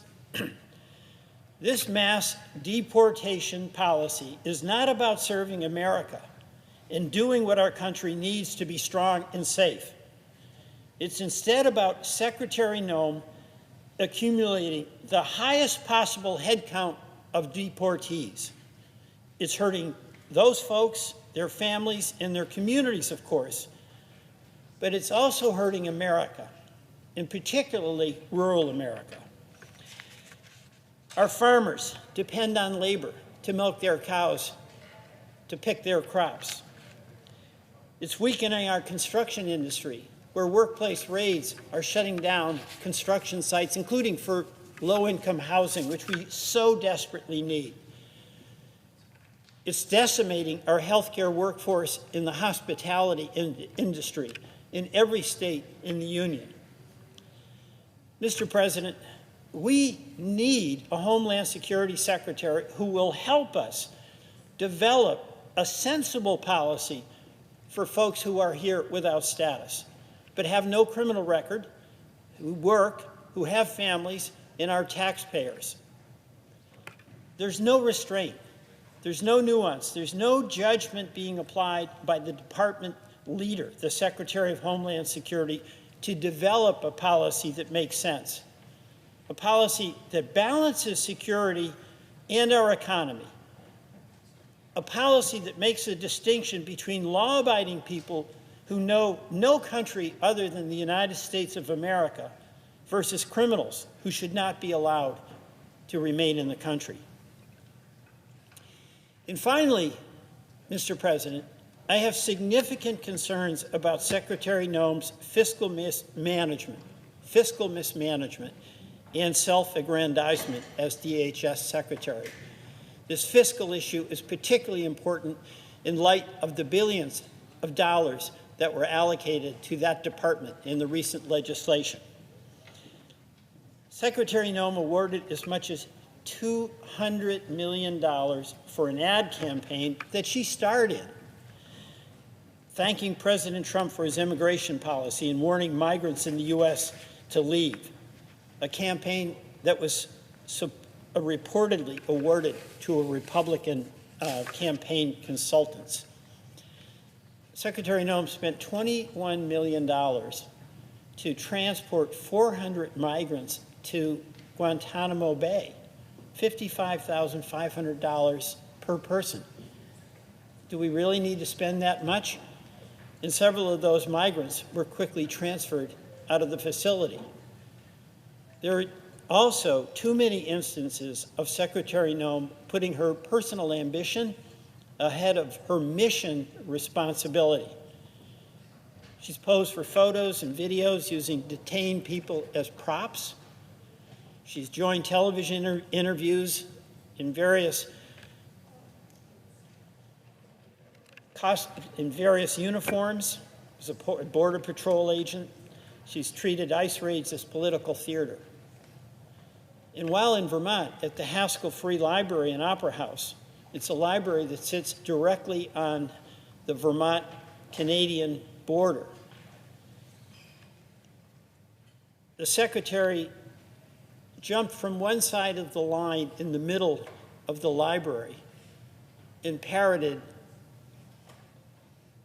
terrible things about Canada, 51st state. And then she jumped back at the United States, 51st state, the United States. That was deeply offensive to Vermonters who have an enormous amount of affection for our Canadian neighbors, and we've suffered the consequences of a dramatic downsizing of our tourism industry. Totally unnecessary, totally provocative, and wrong. Mr. President, we have an obligation to protect the safety of the families that all of us represent. And I urge every one of my colleagues to demand better for our constituents and for every American. We need a Secretary of the Department of Homeland Security who puts public safety and preparedness before her personal image or political aspirations. Secretary Noem must resign. Mr. President, I yield the floor. Mr. President. The senator from Tennessee. Thank you, Mr. President. I am so pleased that we're going to move forward today on the rescission package that has come over to us from the House. As I talk to Tennesseans, one of the number one things they talk about is the debt. What are we doing to stop the out-of-control spending and to get this national debt under control? And after you look at what happened with COVID and with the Joe Biden years, we are sitting at $37 trillion in debt. So last November, the American people voted to make a change on how this country is running. One of the things they wanted to see changed was out of control, reckless spending. Now, if you look at this debt and where it stands right now, and you say, how much am I as an American citizen responsible for? Each and every citizen in this country would be holding $108,000 in debt. Think about that. All of our citizens, each and every one of us, whether you're the dad, the mom, the children, each and every citizen bears the burden of $108,000 in our nation's debt. One of the things that came up this weekend when I was at home and somebody was asking about the rescission package and when we were going to get this done and start making some of the cuts, start making the DOGE cuts. And this was a veteran, and they pointed out that they were aware that we are spending more money to pay the interest on our debt than we are spending to fund the U.S. military. Think about that. Think about what that message is that goes to other countries as they are looking at what we're spending on national defense compared to what we're spending on our debt. What does that say about the priorities that we have as a nation? So Tennesseans know that the path we're on with this spending is not sustainable. We can't continue this. When you look at where we were with our debt when George Bush was president, and you were at about $10.5 trillion when he left the Oval Office and Barack Obama and Joe Biden come in, and they doubled that number. You had President Trump's first term and COVID hit, and then the out-of-control spending by the Biden White House. That is how you end up at $37 trillion, and it should concern everyone. And Mr. President, I guess we're learning the auto pen was signing a lot of those sales receipts over at the White House. The point is we have this debt. Now, the good thing is that when the American people voted to get this spending under control last November, they sent President Donald Trump back to the White House, back to the Oval Office, and yes, indeed, he has gotten busy looking at how we spend the taxpayer money. He has spent time looking at the resources that we have and how we utilize those resources. And indeed, they have targeted $190 billion in this year's budget documents for waste, fraud, and abuse, and for removing those programs to yield that savings to the American people. And I think the American people see this as a victory for them and for their pocketbook. Hard-working taxpayers want to keep more of their money. They don't want to be sending it to D.C. for programs that have outlived their usefulness, programs they've never heard of, programs that they don't want. So we have the opportunity now to go in and claw back some of that money, draw a red line right through the middle of those programs in that budget document and make these savings permanent. Should we do that? Absolutely. We should be doing that. And that is why you are seeing Republicans here in the Senate choose to move forward on the rescission package that will save $9 billion out of this year's budget. And you know, as you think about it, budgets are 10-year windows, so you're not going to see those items next year or the next or the next. So you're going to compound those savings. $9 billion each year in that 10-year budget. Those savings mount up.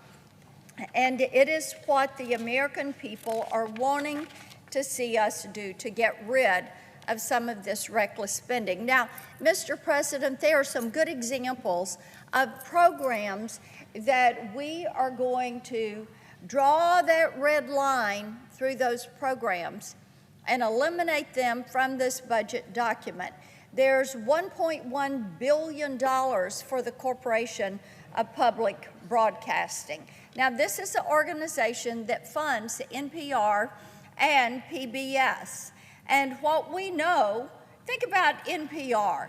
They have been pushing a left-wing ideology using the taxpayers' money for years. And my colleague from Louisiana, Senator Kennedy, talked some about Catherine Mayer, who is NPR's CEO, and the things that she has had to say about President Trump. And she has called him all sorts of names. Now, she is not somebody that's neutral, and she is not somebody that wants to give you a point and a counterpoint. She has an opinion, and she is using your tax dollars to spread her opinion far and wide. One of the things that they did ahead of the 2020 election, NPR refused to cover the revelations about Hunter Biden's laptop and his overseas business deals. And Mr. President, at that time, NPR's leadership had this to say, and I quote them: "We don't want to waste the listeners' and readers' time on stories that are just pure distractions," end quote. Now, that was their opinion. They're entitled to that opinion, but they are not entitled to take the taxpayers' hard-earned money and spend it to push their opinion. As we now know, they were wrong. They were wrong. Now, the rescissions package that is coming before us also cuts billions of dollars in foreign aid spending that really does nothing to promote American values and interests around the globe. Here's a few of these things. There is a $4 million item for sedentary migrants in Colombia. That is their term. That is the line item. $4 million for sedentary migrants in Colombia. There's $3 million for an Iraqi version of Sesame Street. There's $1 million for voter ID efforts in Haiti. $500,000 for electric buses in Rwanda. $6 million for net zero cities. That means no carbon emissions. Net zero cities in Mexico, and 2.1 million for climate resilience in Asia, Latin America, and Africa. I could stand here for hours and go through some of the ridiculous, absurd items that are listed and the amounts of your money that you have earned and you've sent to Washington, D.C. to be spent on God knows what. So it is important, Mr. President, that we look at this, and yes, we're going to make reductions in spending in the appropriations process, but you know what? Doing these cuts helps to push this forward. You know, there is also some money in this rescission package that is going to be removed from some of these international organizations that work against our interests. Now, all during COVID, we heard about the World Health Organization and how the World Health Organization was covering up for China, and they were going to be certain that they covered for China and we would not know the truth about what happened with COVID. So in this document, we are going to remove $135 million from the World Health Organization. And from the UN Human Rights Council, $8 million. The reason to do this? They support dictators, they support repressive regimes, and they are demonizing our ally, Israel. These are wise decisions to be made about how we spend their money, and you know what? It is common sense. As I've had Tennesseans say to me, it is about time that we start to make these reductions. We know that Tennesseans support these cuts, the American people support these cuts. This is about fiscal responsibility. It is about thinking about our kids and our grandkids. And what kind of country are they going to inherit? What are we going to leave for them? You know, running up this kind of debt, I think it's so important to remember what Admiral Mullen, who was then Chief of Staff over at the Pentagon, said in July of 2010. And Mr. President, he was asked, what keeps you up at night? What do you think is the biggest threat? His reply to that reporter, significant. He said, the greatest threat to our nation, to our freedom, is our nation's debt. It is time for us to stop the out-of-control spending. It is time for us to begin to turn this around and reduce what the federal government spends. Mr. Chairman, I yield the floor. I note the absence of a quorum. The clerk will call the roll. Ms. Alster-Brooks.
Mr. President, The senator from Iowa. Mr. President, I ask that the quorum call be vitiated. Without objection. Thank you, Mr. President. Mr. President, I ask unanimous consent that the following interns on the Committee on Agriculture be granted floor privileges through August 1st, 2025. Amara Jackson, Jody Robinson, Keaton Dassinger, Patrick Phillips, Mary Eichenberger. Without objection. Thank you, Mr. President. Mr. President, all Americans can take great pride in our nation's generosity that has saved millions of people around the world from starvation and disease. And our government agencies coordinating aid efforts should be eager to share details about how their use of taxpayer money makes the world a better place. Yet over the past decade, USAID repeatedly rebuffed my request for information using intimidation and shell games to hide where money is going, how it's being spent, and why. As a result of my oversight, I learned that the U.S. Agency for International Development, or USAID, is a rogue bureaucracy operating with little accountability and even sometimes at odds with our nation's best interests. What warranted such secrecy and stonewalling? Here's just some of USAID's questionable spending that I uncovered. Money intended to alleviate economic distress in war-torn Ukraine was spent sending models and designers on junkets to New York City and fashion weeks in Paris and London at a cost of more than $203,000. $148,000 went to a pickle maker. A dog collar manufacturer fetched $300,000, and a custom carpet manufacturer collected $2 million. Elsewhere, $20 million was awarded to Sesame Workshop, which produces Sesame Street to create content for Iraq. $2 million went toward promoting get this, folks, promoting tourism to Lebanon, a nation that our very own State Department warns against traveling to due to the risks of terrorism and kidnapping. Yes, folks, $2 million for tourism to Lebanon when we are saying don't travel there. $67,000 was spent to feed edible insects to children in Madagascar. Over $800,000 was sent to China's notorious Wuhan Institute of Virology to collect coronaviruses. What exactly was our International Development Agency developing at China's Wuhan Institute of Virology?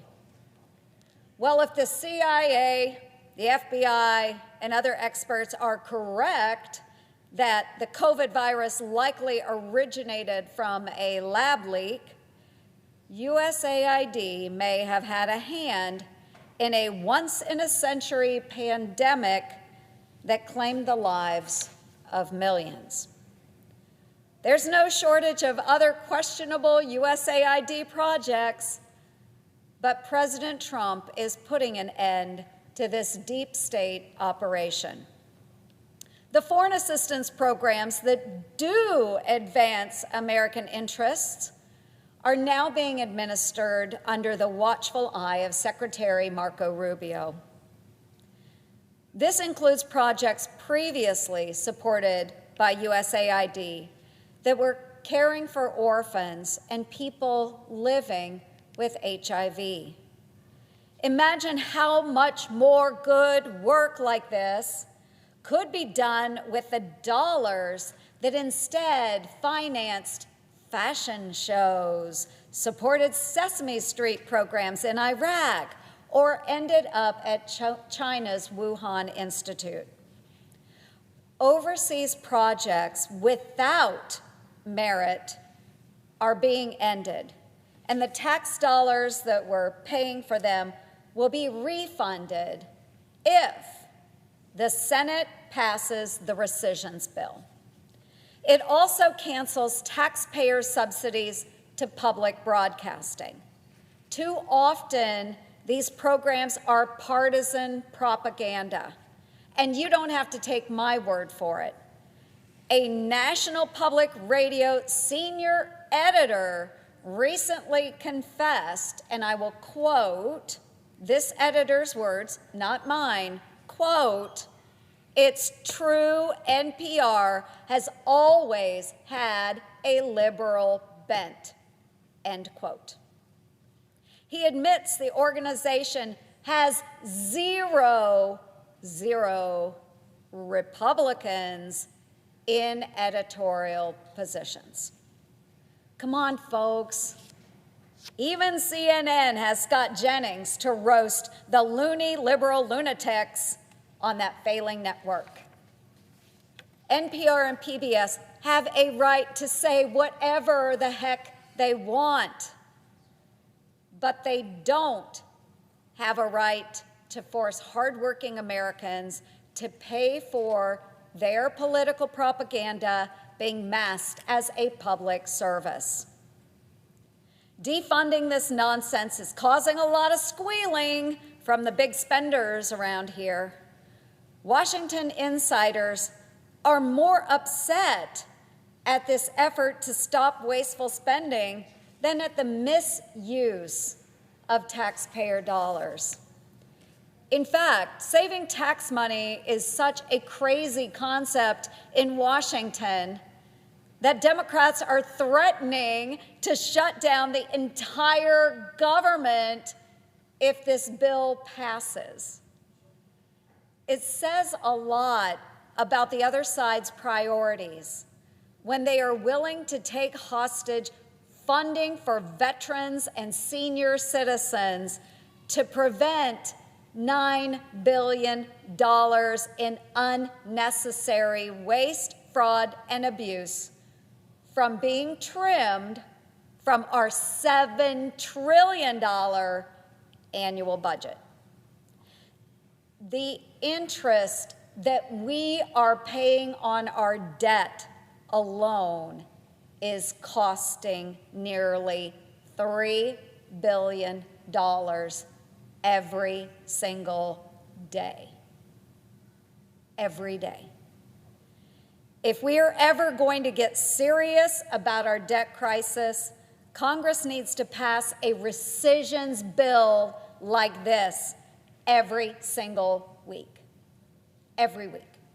Folks, the simple truth is if you can't find waste in Washington, it's because you simply are not looking. With our national debt now exceeding $37 trillion, the real question we should be asking isn't why is government spending now being scrutinized, but rather why did it take so long? With that, Mr. President, I yield the floor.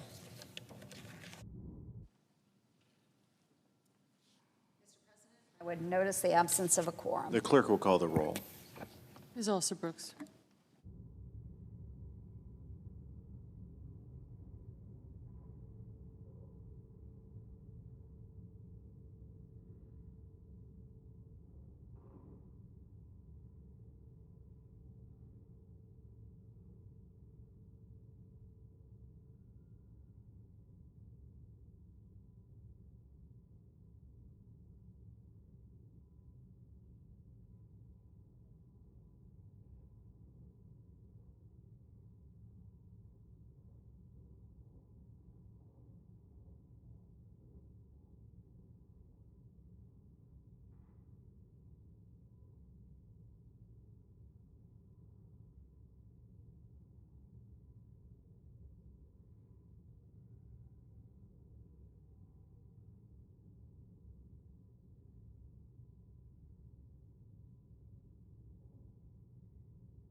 The senator from North Carolina. I ask unanimous consent to vitiate the quorum call. Without objection, the question occurs on the nomination. Is there a sufficient second? There appears to be. The clerk will call the roll. Ms. Alsobrooks, Ms. Baldwin, Mr. Banks. Aye.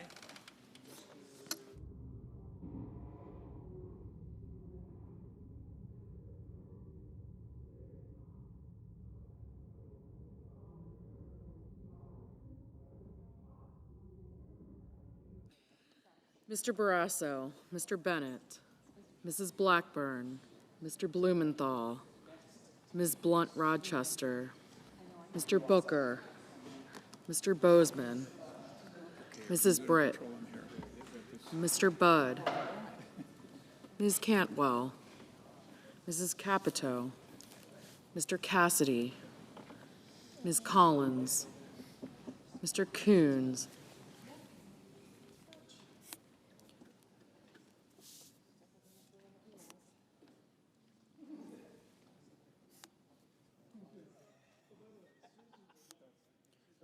Mr. Cornyn, Ms. Cortez Masto, Mr. Cotton, Mr. Kramer, Mr. Crapo, Mr. Cruz, Mr. Curtis, Mr. Daines, Ms. Duckworth, Mr. Durbin, Ms. Ernst, Mr. Fetterman, Mrs. Fisher, Mr. Gallego, Mrs. Gillibrand,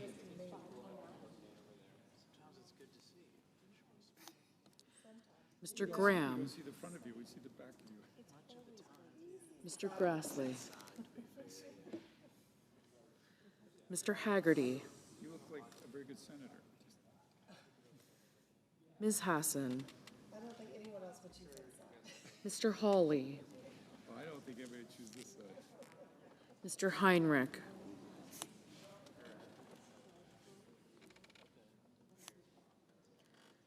Mr. Hickenlooper, Ms. Hirono, Mr. Hoven, Mr. Husted, Mrs. Hyde-Smith, Mr. Johnson,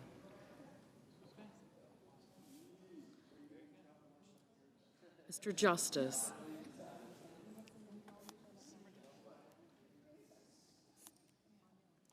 Mr. Kane,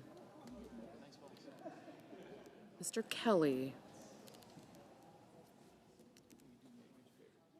Mr. Kennedy, Mr. Kim, Mr. King, Ms. Klobuchar, Mr. Langford, Mr. Lee,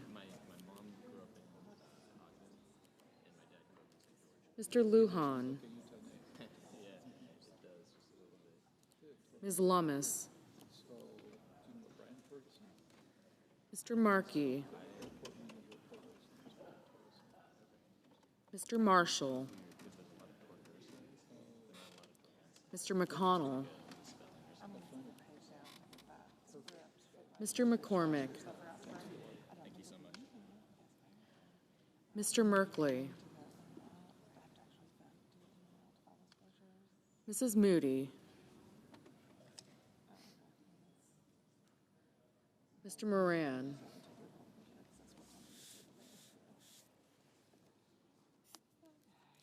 Mr. Marino, Mr. Mullen, Ms. Murkowski, Mr. Murphy, Mrs. Murray, Mr. Ossoff, Mr. Padilla. Mr. Paul. Mr. Peters. Mr. Reed. Mr. Ricketts. Mr. Risch. Ms. Rosen.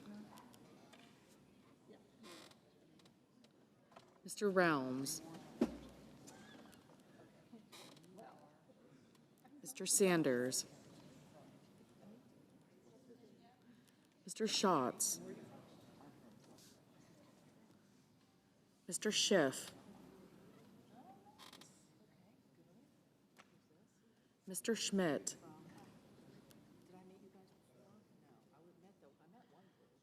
Mr. Schumer. Mr. Scott of Florida. Mr. Scott of South Carolina. Mrs. Shaheen.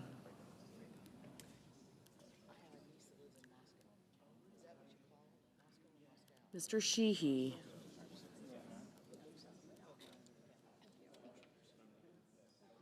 Ms. Slotkin. Ms. Smith. Mr. Sullivan. Mr. Thune.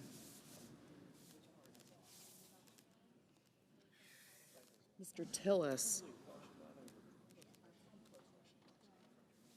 Mr. Tuberville.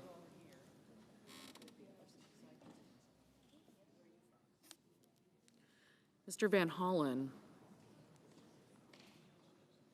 Mr. Warner. Mr. Warnock. Ms. Warren. Mr. Welch. Mr. Whitehouse.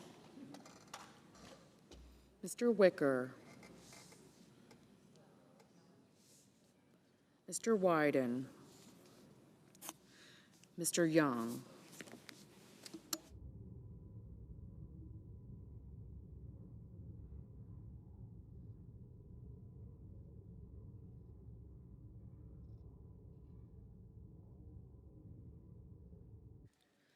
Senators voting in the affirmative: Banks, Barrasso, Capito, Curtis, Graham, Marshall, Rounds, and Tillis. Senators voting in the negative: Bennett, Cortez Masto, Duckworth, Fetterman, Hassan, Heinrich, Padilla, Peters, Rosen, and Warnock. Mr. Kim, no.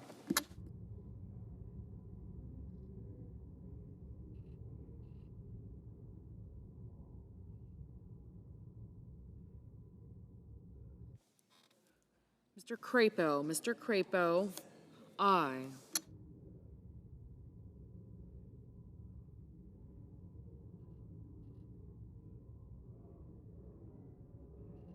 Mr. Gallego, no.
Mr. Hawley.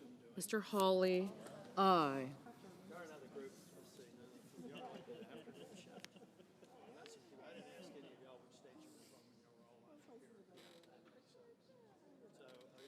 Mr. Kramer. Mr. Kramer, aye. Mr. Schatz, no. Mr. Young, aye.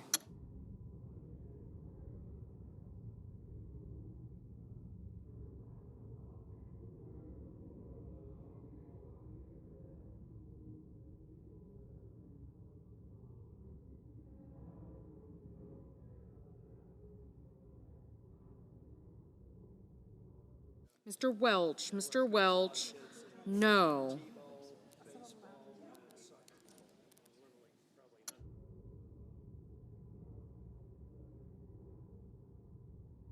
Mr. Kane, no.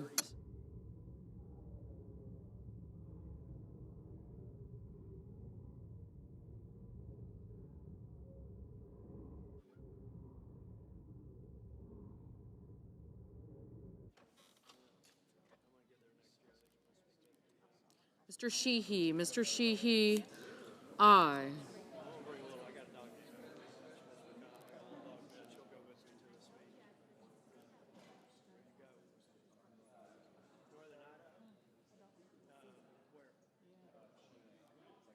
Mr. Mullen, aye. Mr. Scott of South Carolina, aye.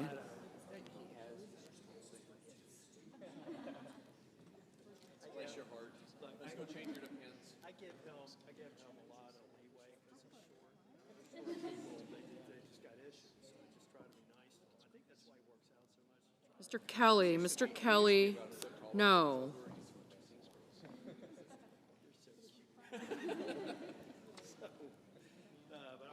Mr. Murphy, no.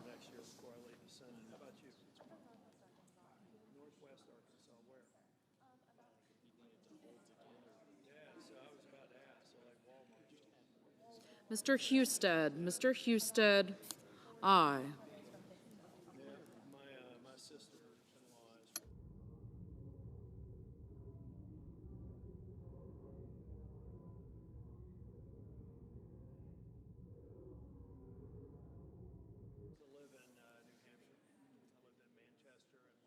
is. Mr. King, no.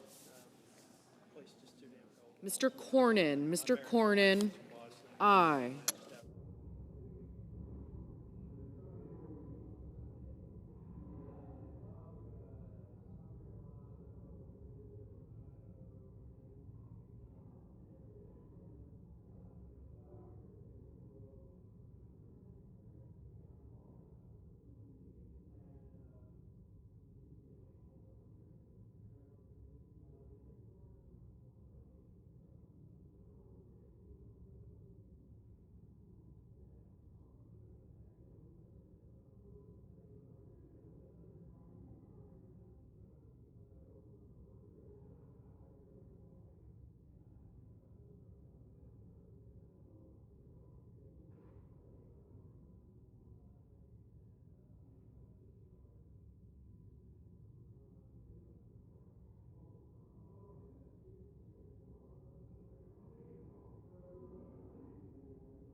Mrs. Britt, aye.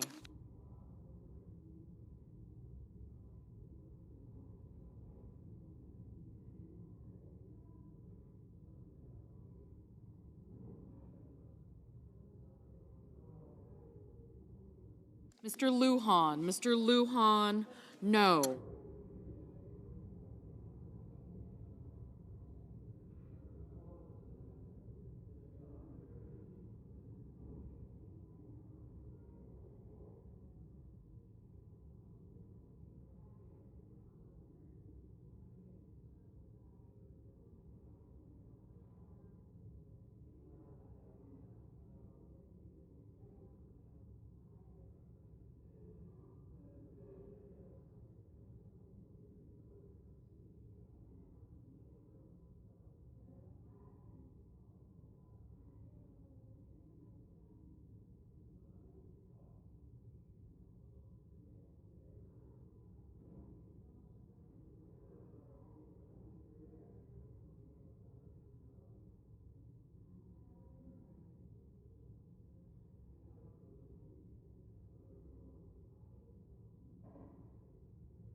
Mr. Grassley, aye.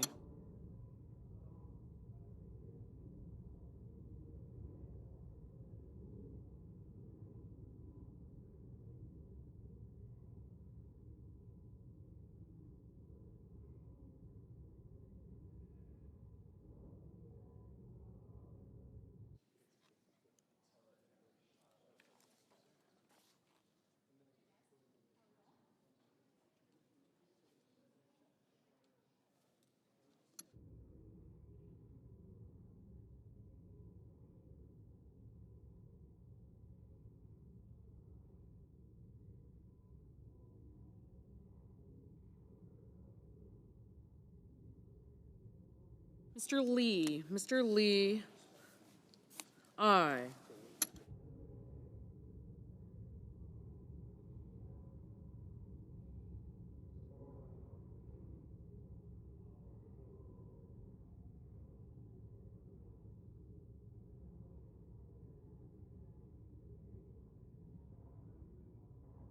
Ms. Warren, no. Ms. Hirono, no. Mrs. Hyde-Smith, aye. Mrs. Blackburn, aye.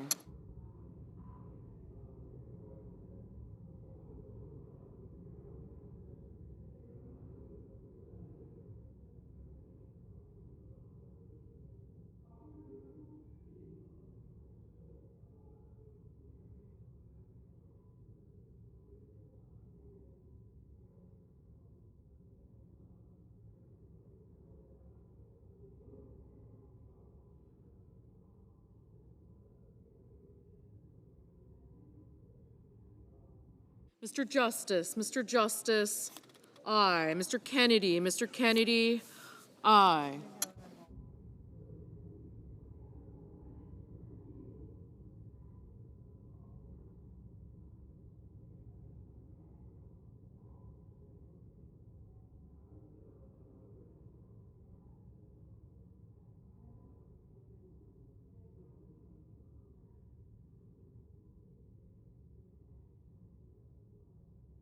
Ms. Smith, no.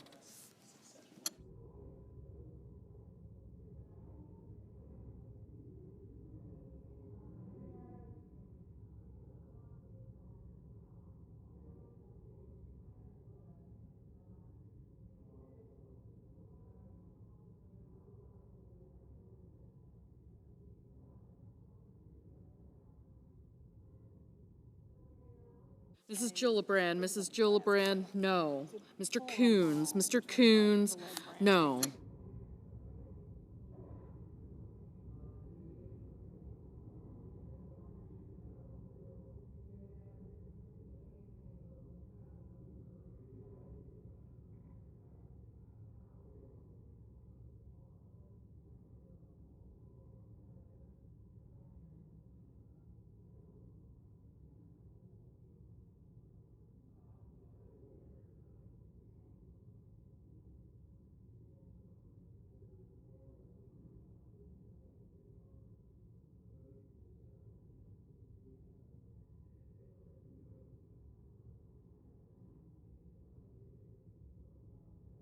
Mr. Cotton, aye.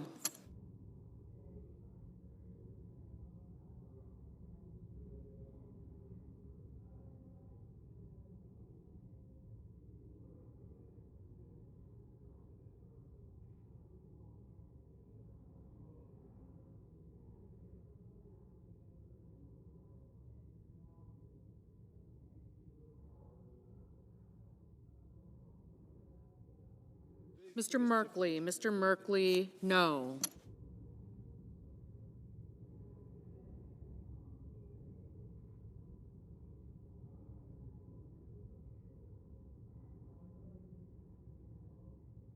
Mr. Wyden, no.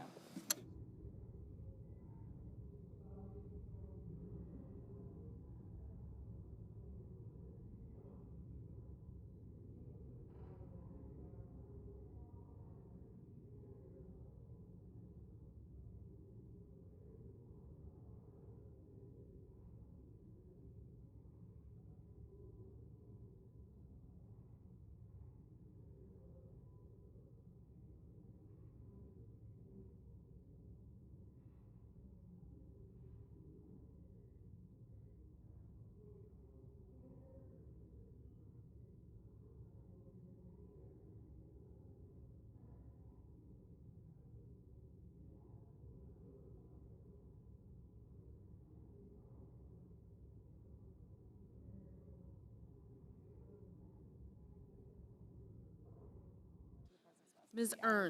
Ernst, aye. Ms. Cantwell, no.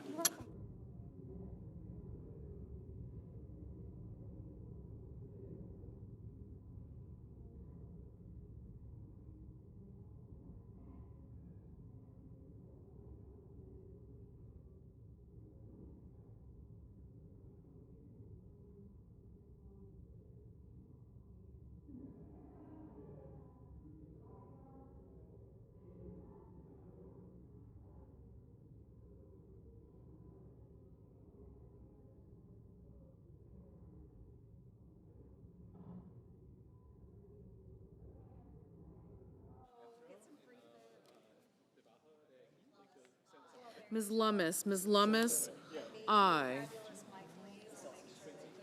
Mr. Blumenthal, no. No, it's, we're doing it in the top floor of Park. So, but it's Quincy. All right, if I see you. Okay.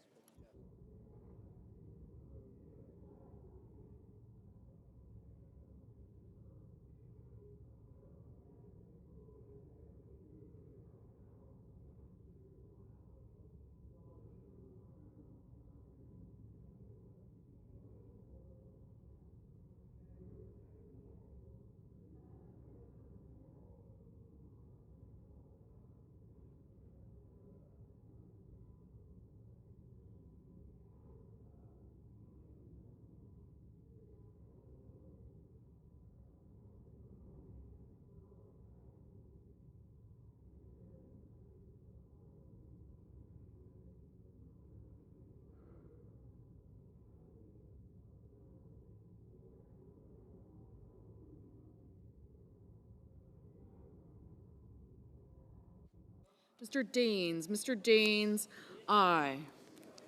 Mr. Reed, no.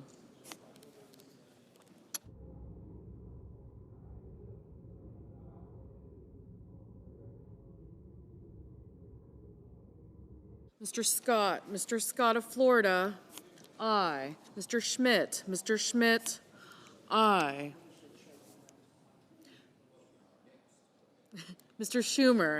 Mr. Schumer, no.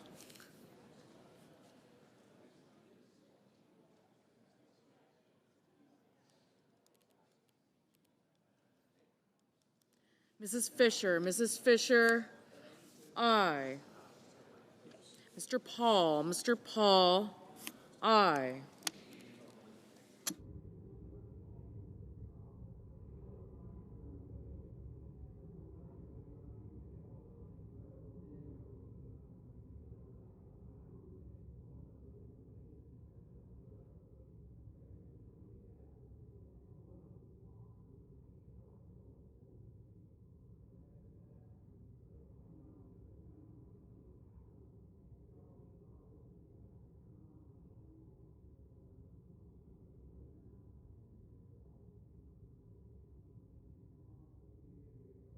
Ms.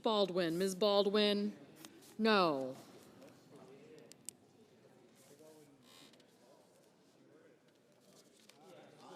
Mr.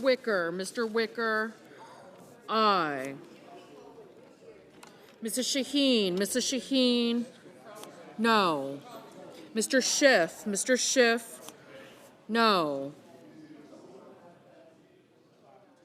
Mr. Thune, aye.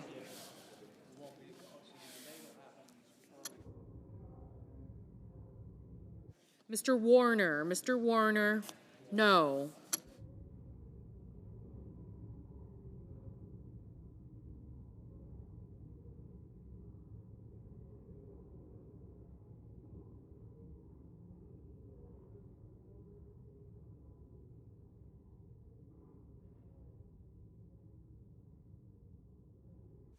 Mr.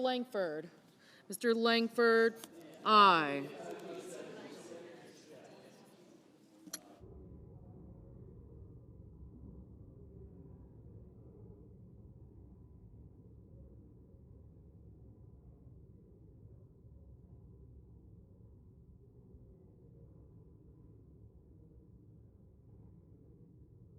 Mr. Whitehouse, no. Mr. Booker, no.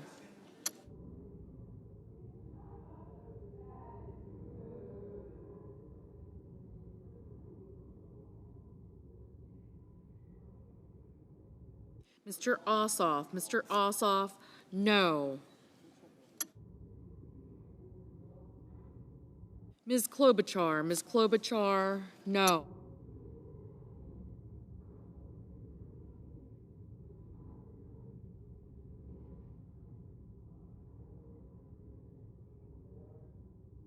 Mr. Sanders, no. Mr. Hoeven, aye.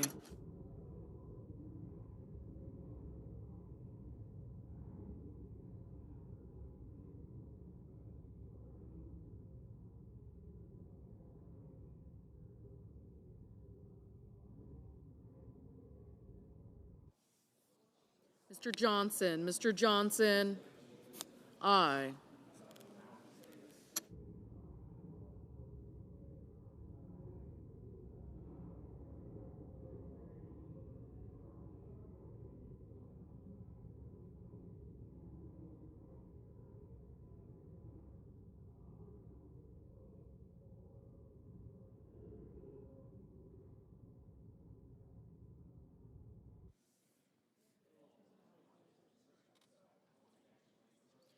Ms. Murkowski, aye. Mr. Durbin, no.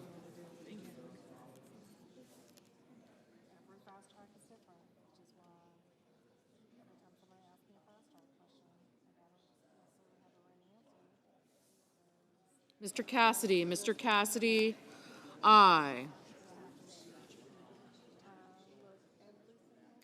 Ms. Blunt Rochester, no. Ms. Collins, aye.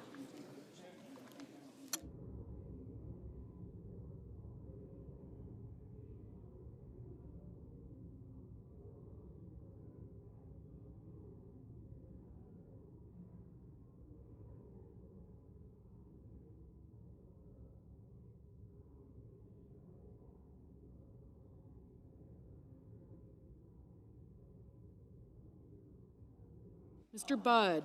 Budd, aye.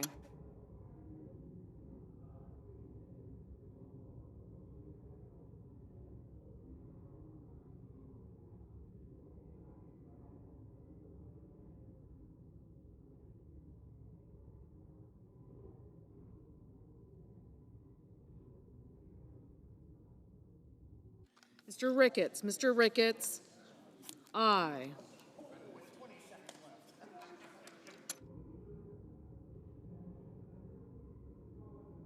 Mr. Tuberville, aye.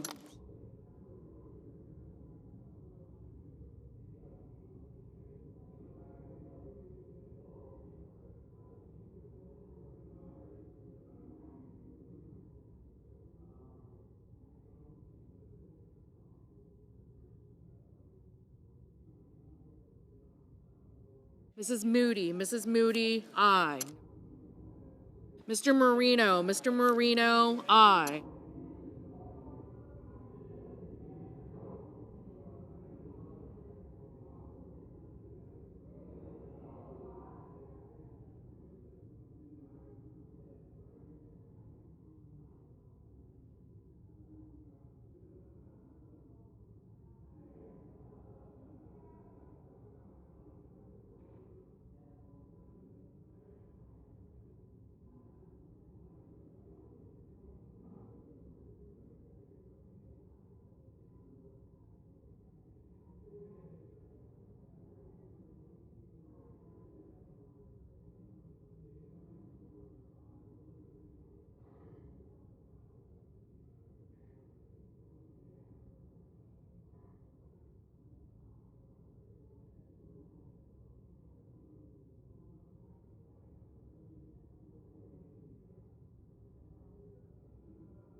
Mr. Hickenlooper. Mr. Hickenlooper, no.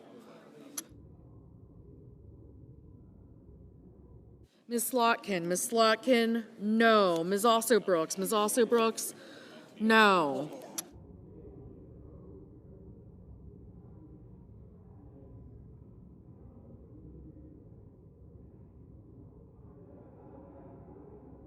Mrs. Murray. Mrs. Murray, no.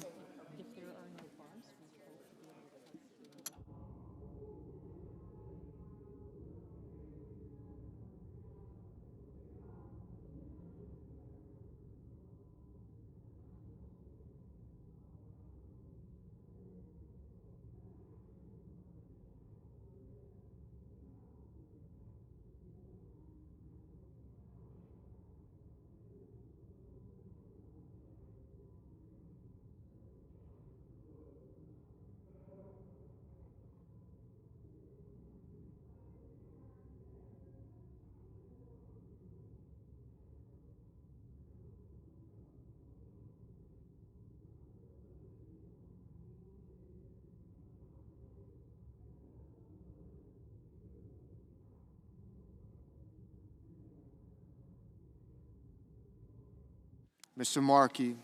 Mr. Markey, no.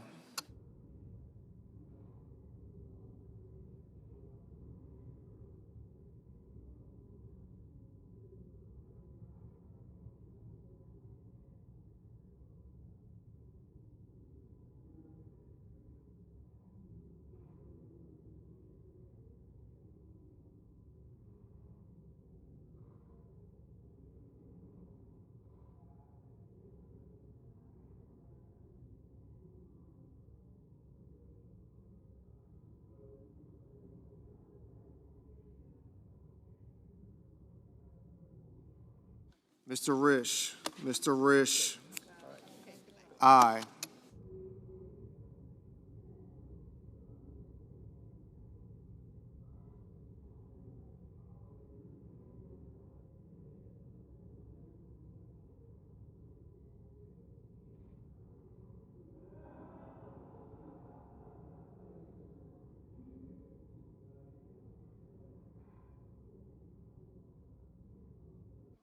Mr. Haggerty.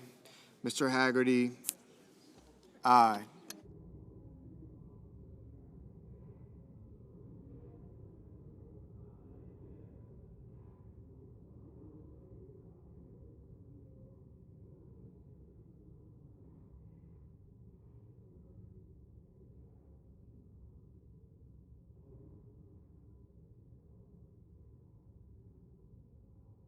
Mr. Cruz. Mr. Cruz, aye.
Mr. Bozeman. Mr. Bozeman, aye.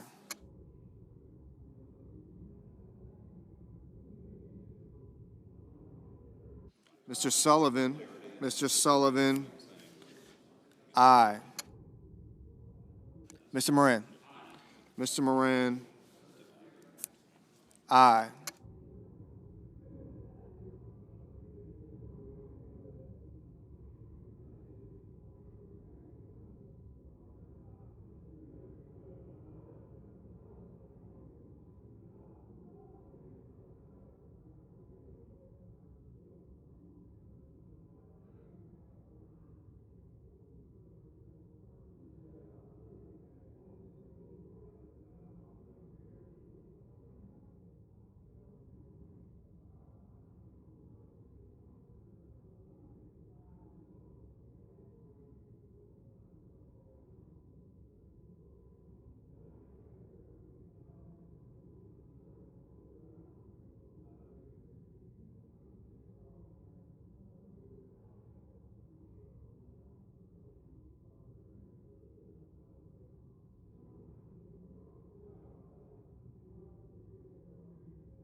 Mr. Van Hollen. Mr. Van Hollen. No.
Mr. McConnell.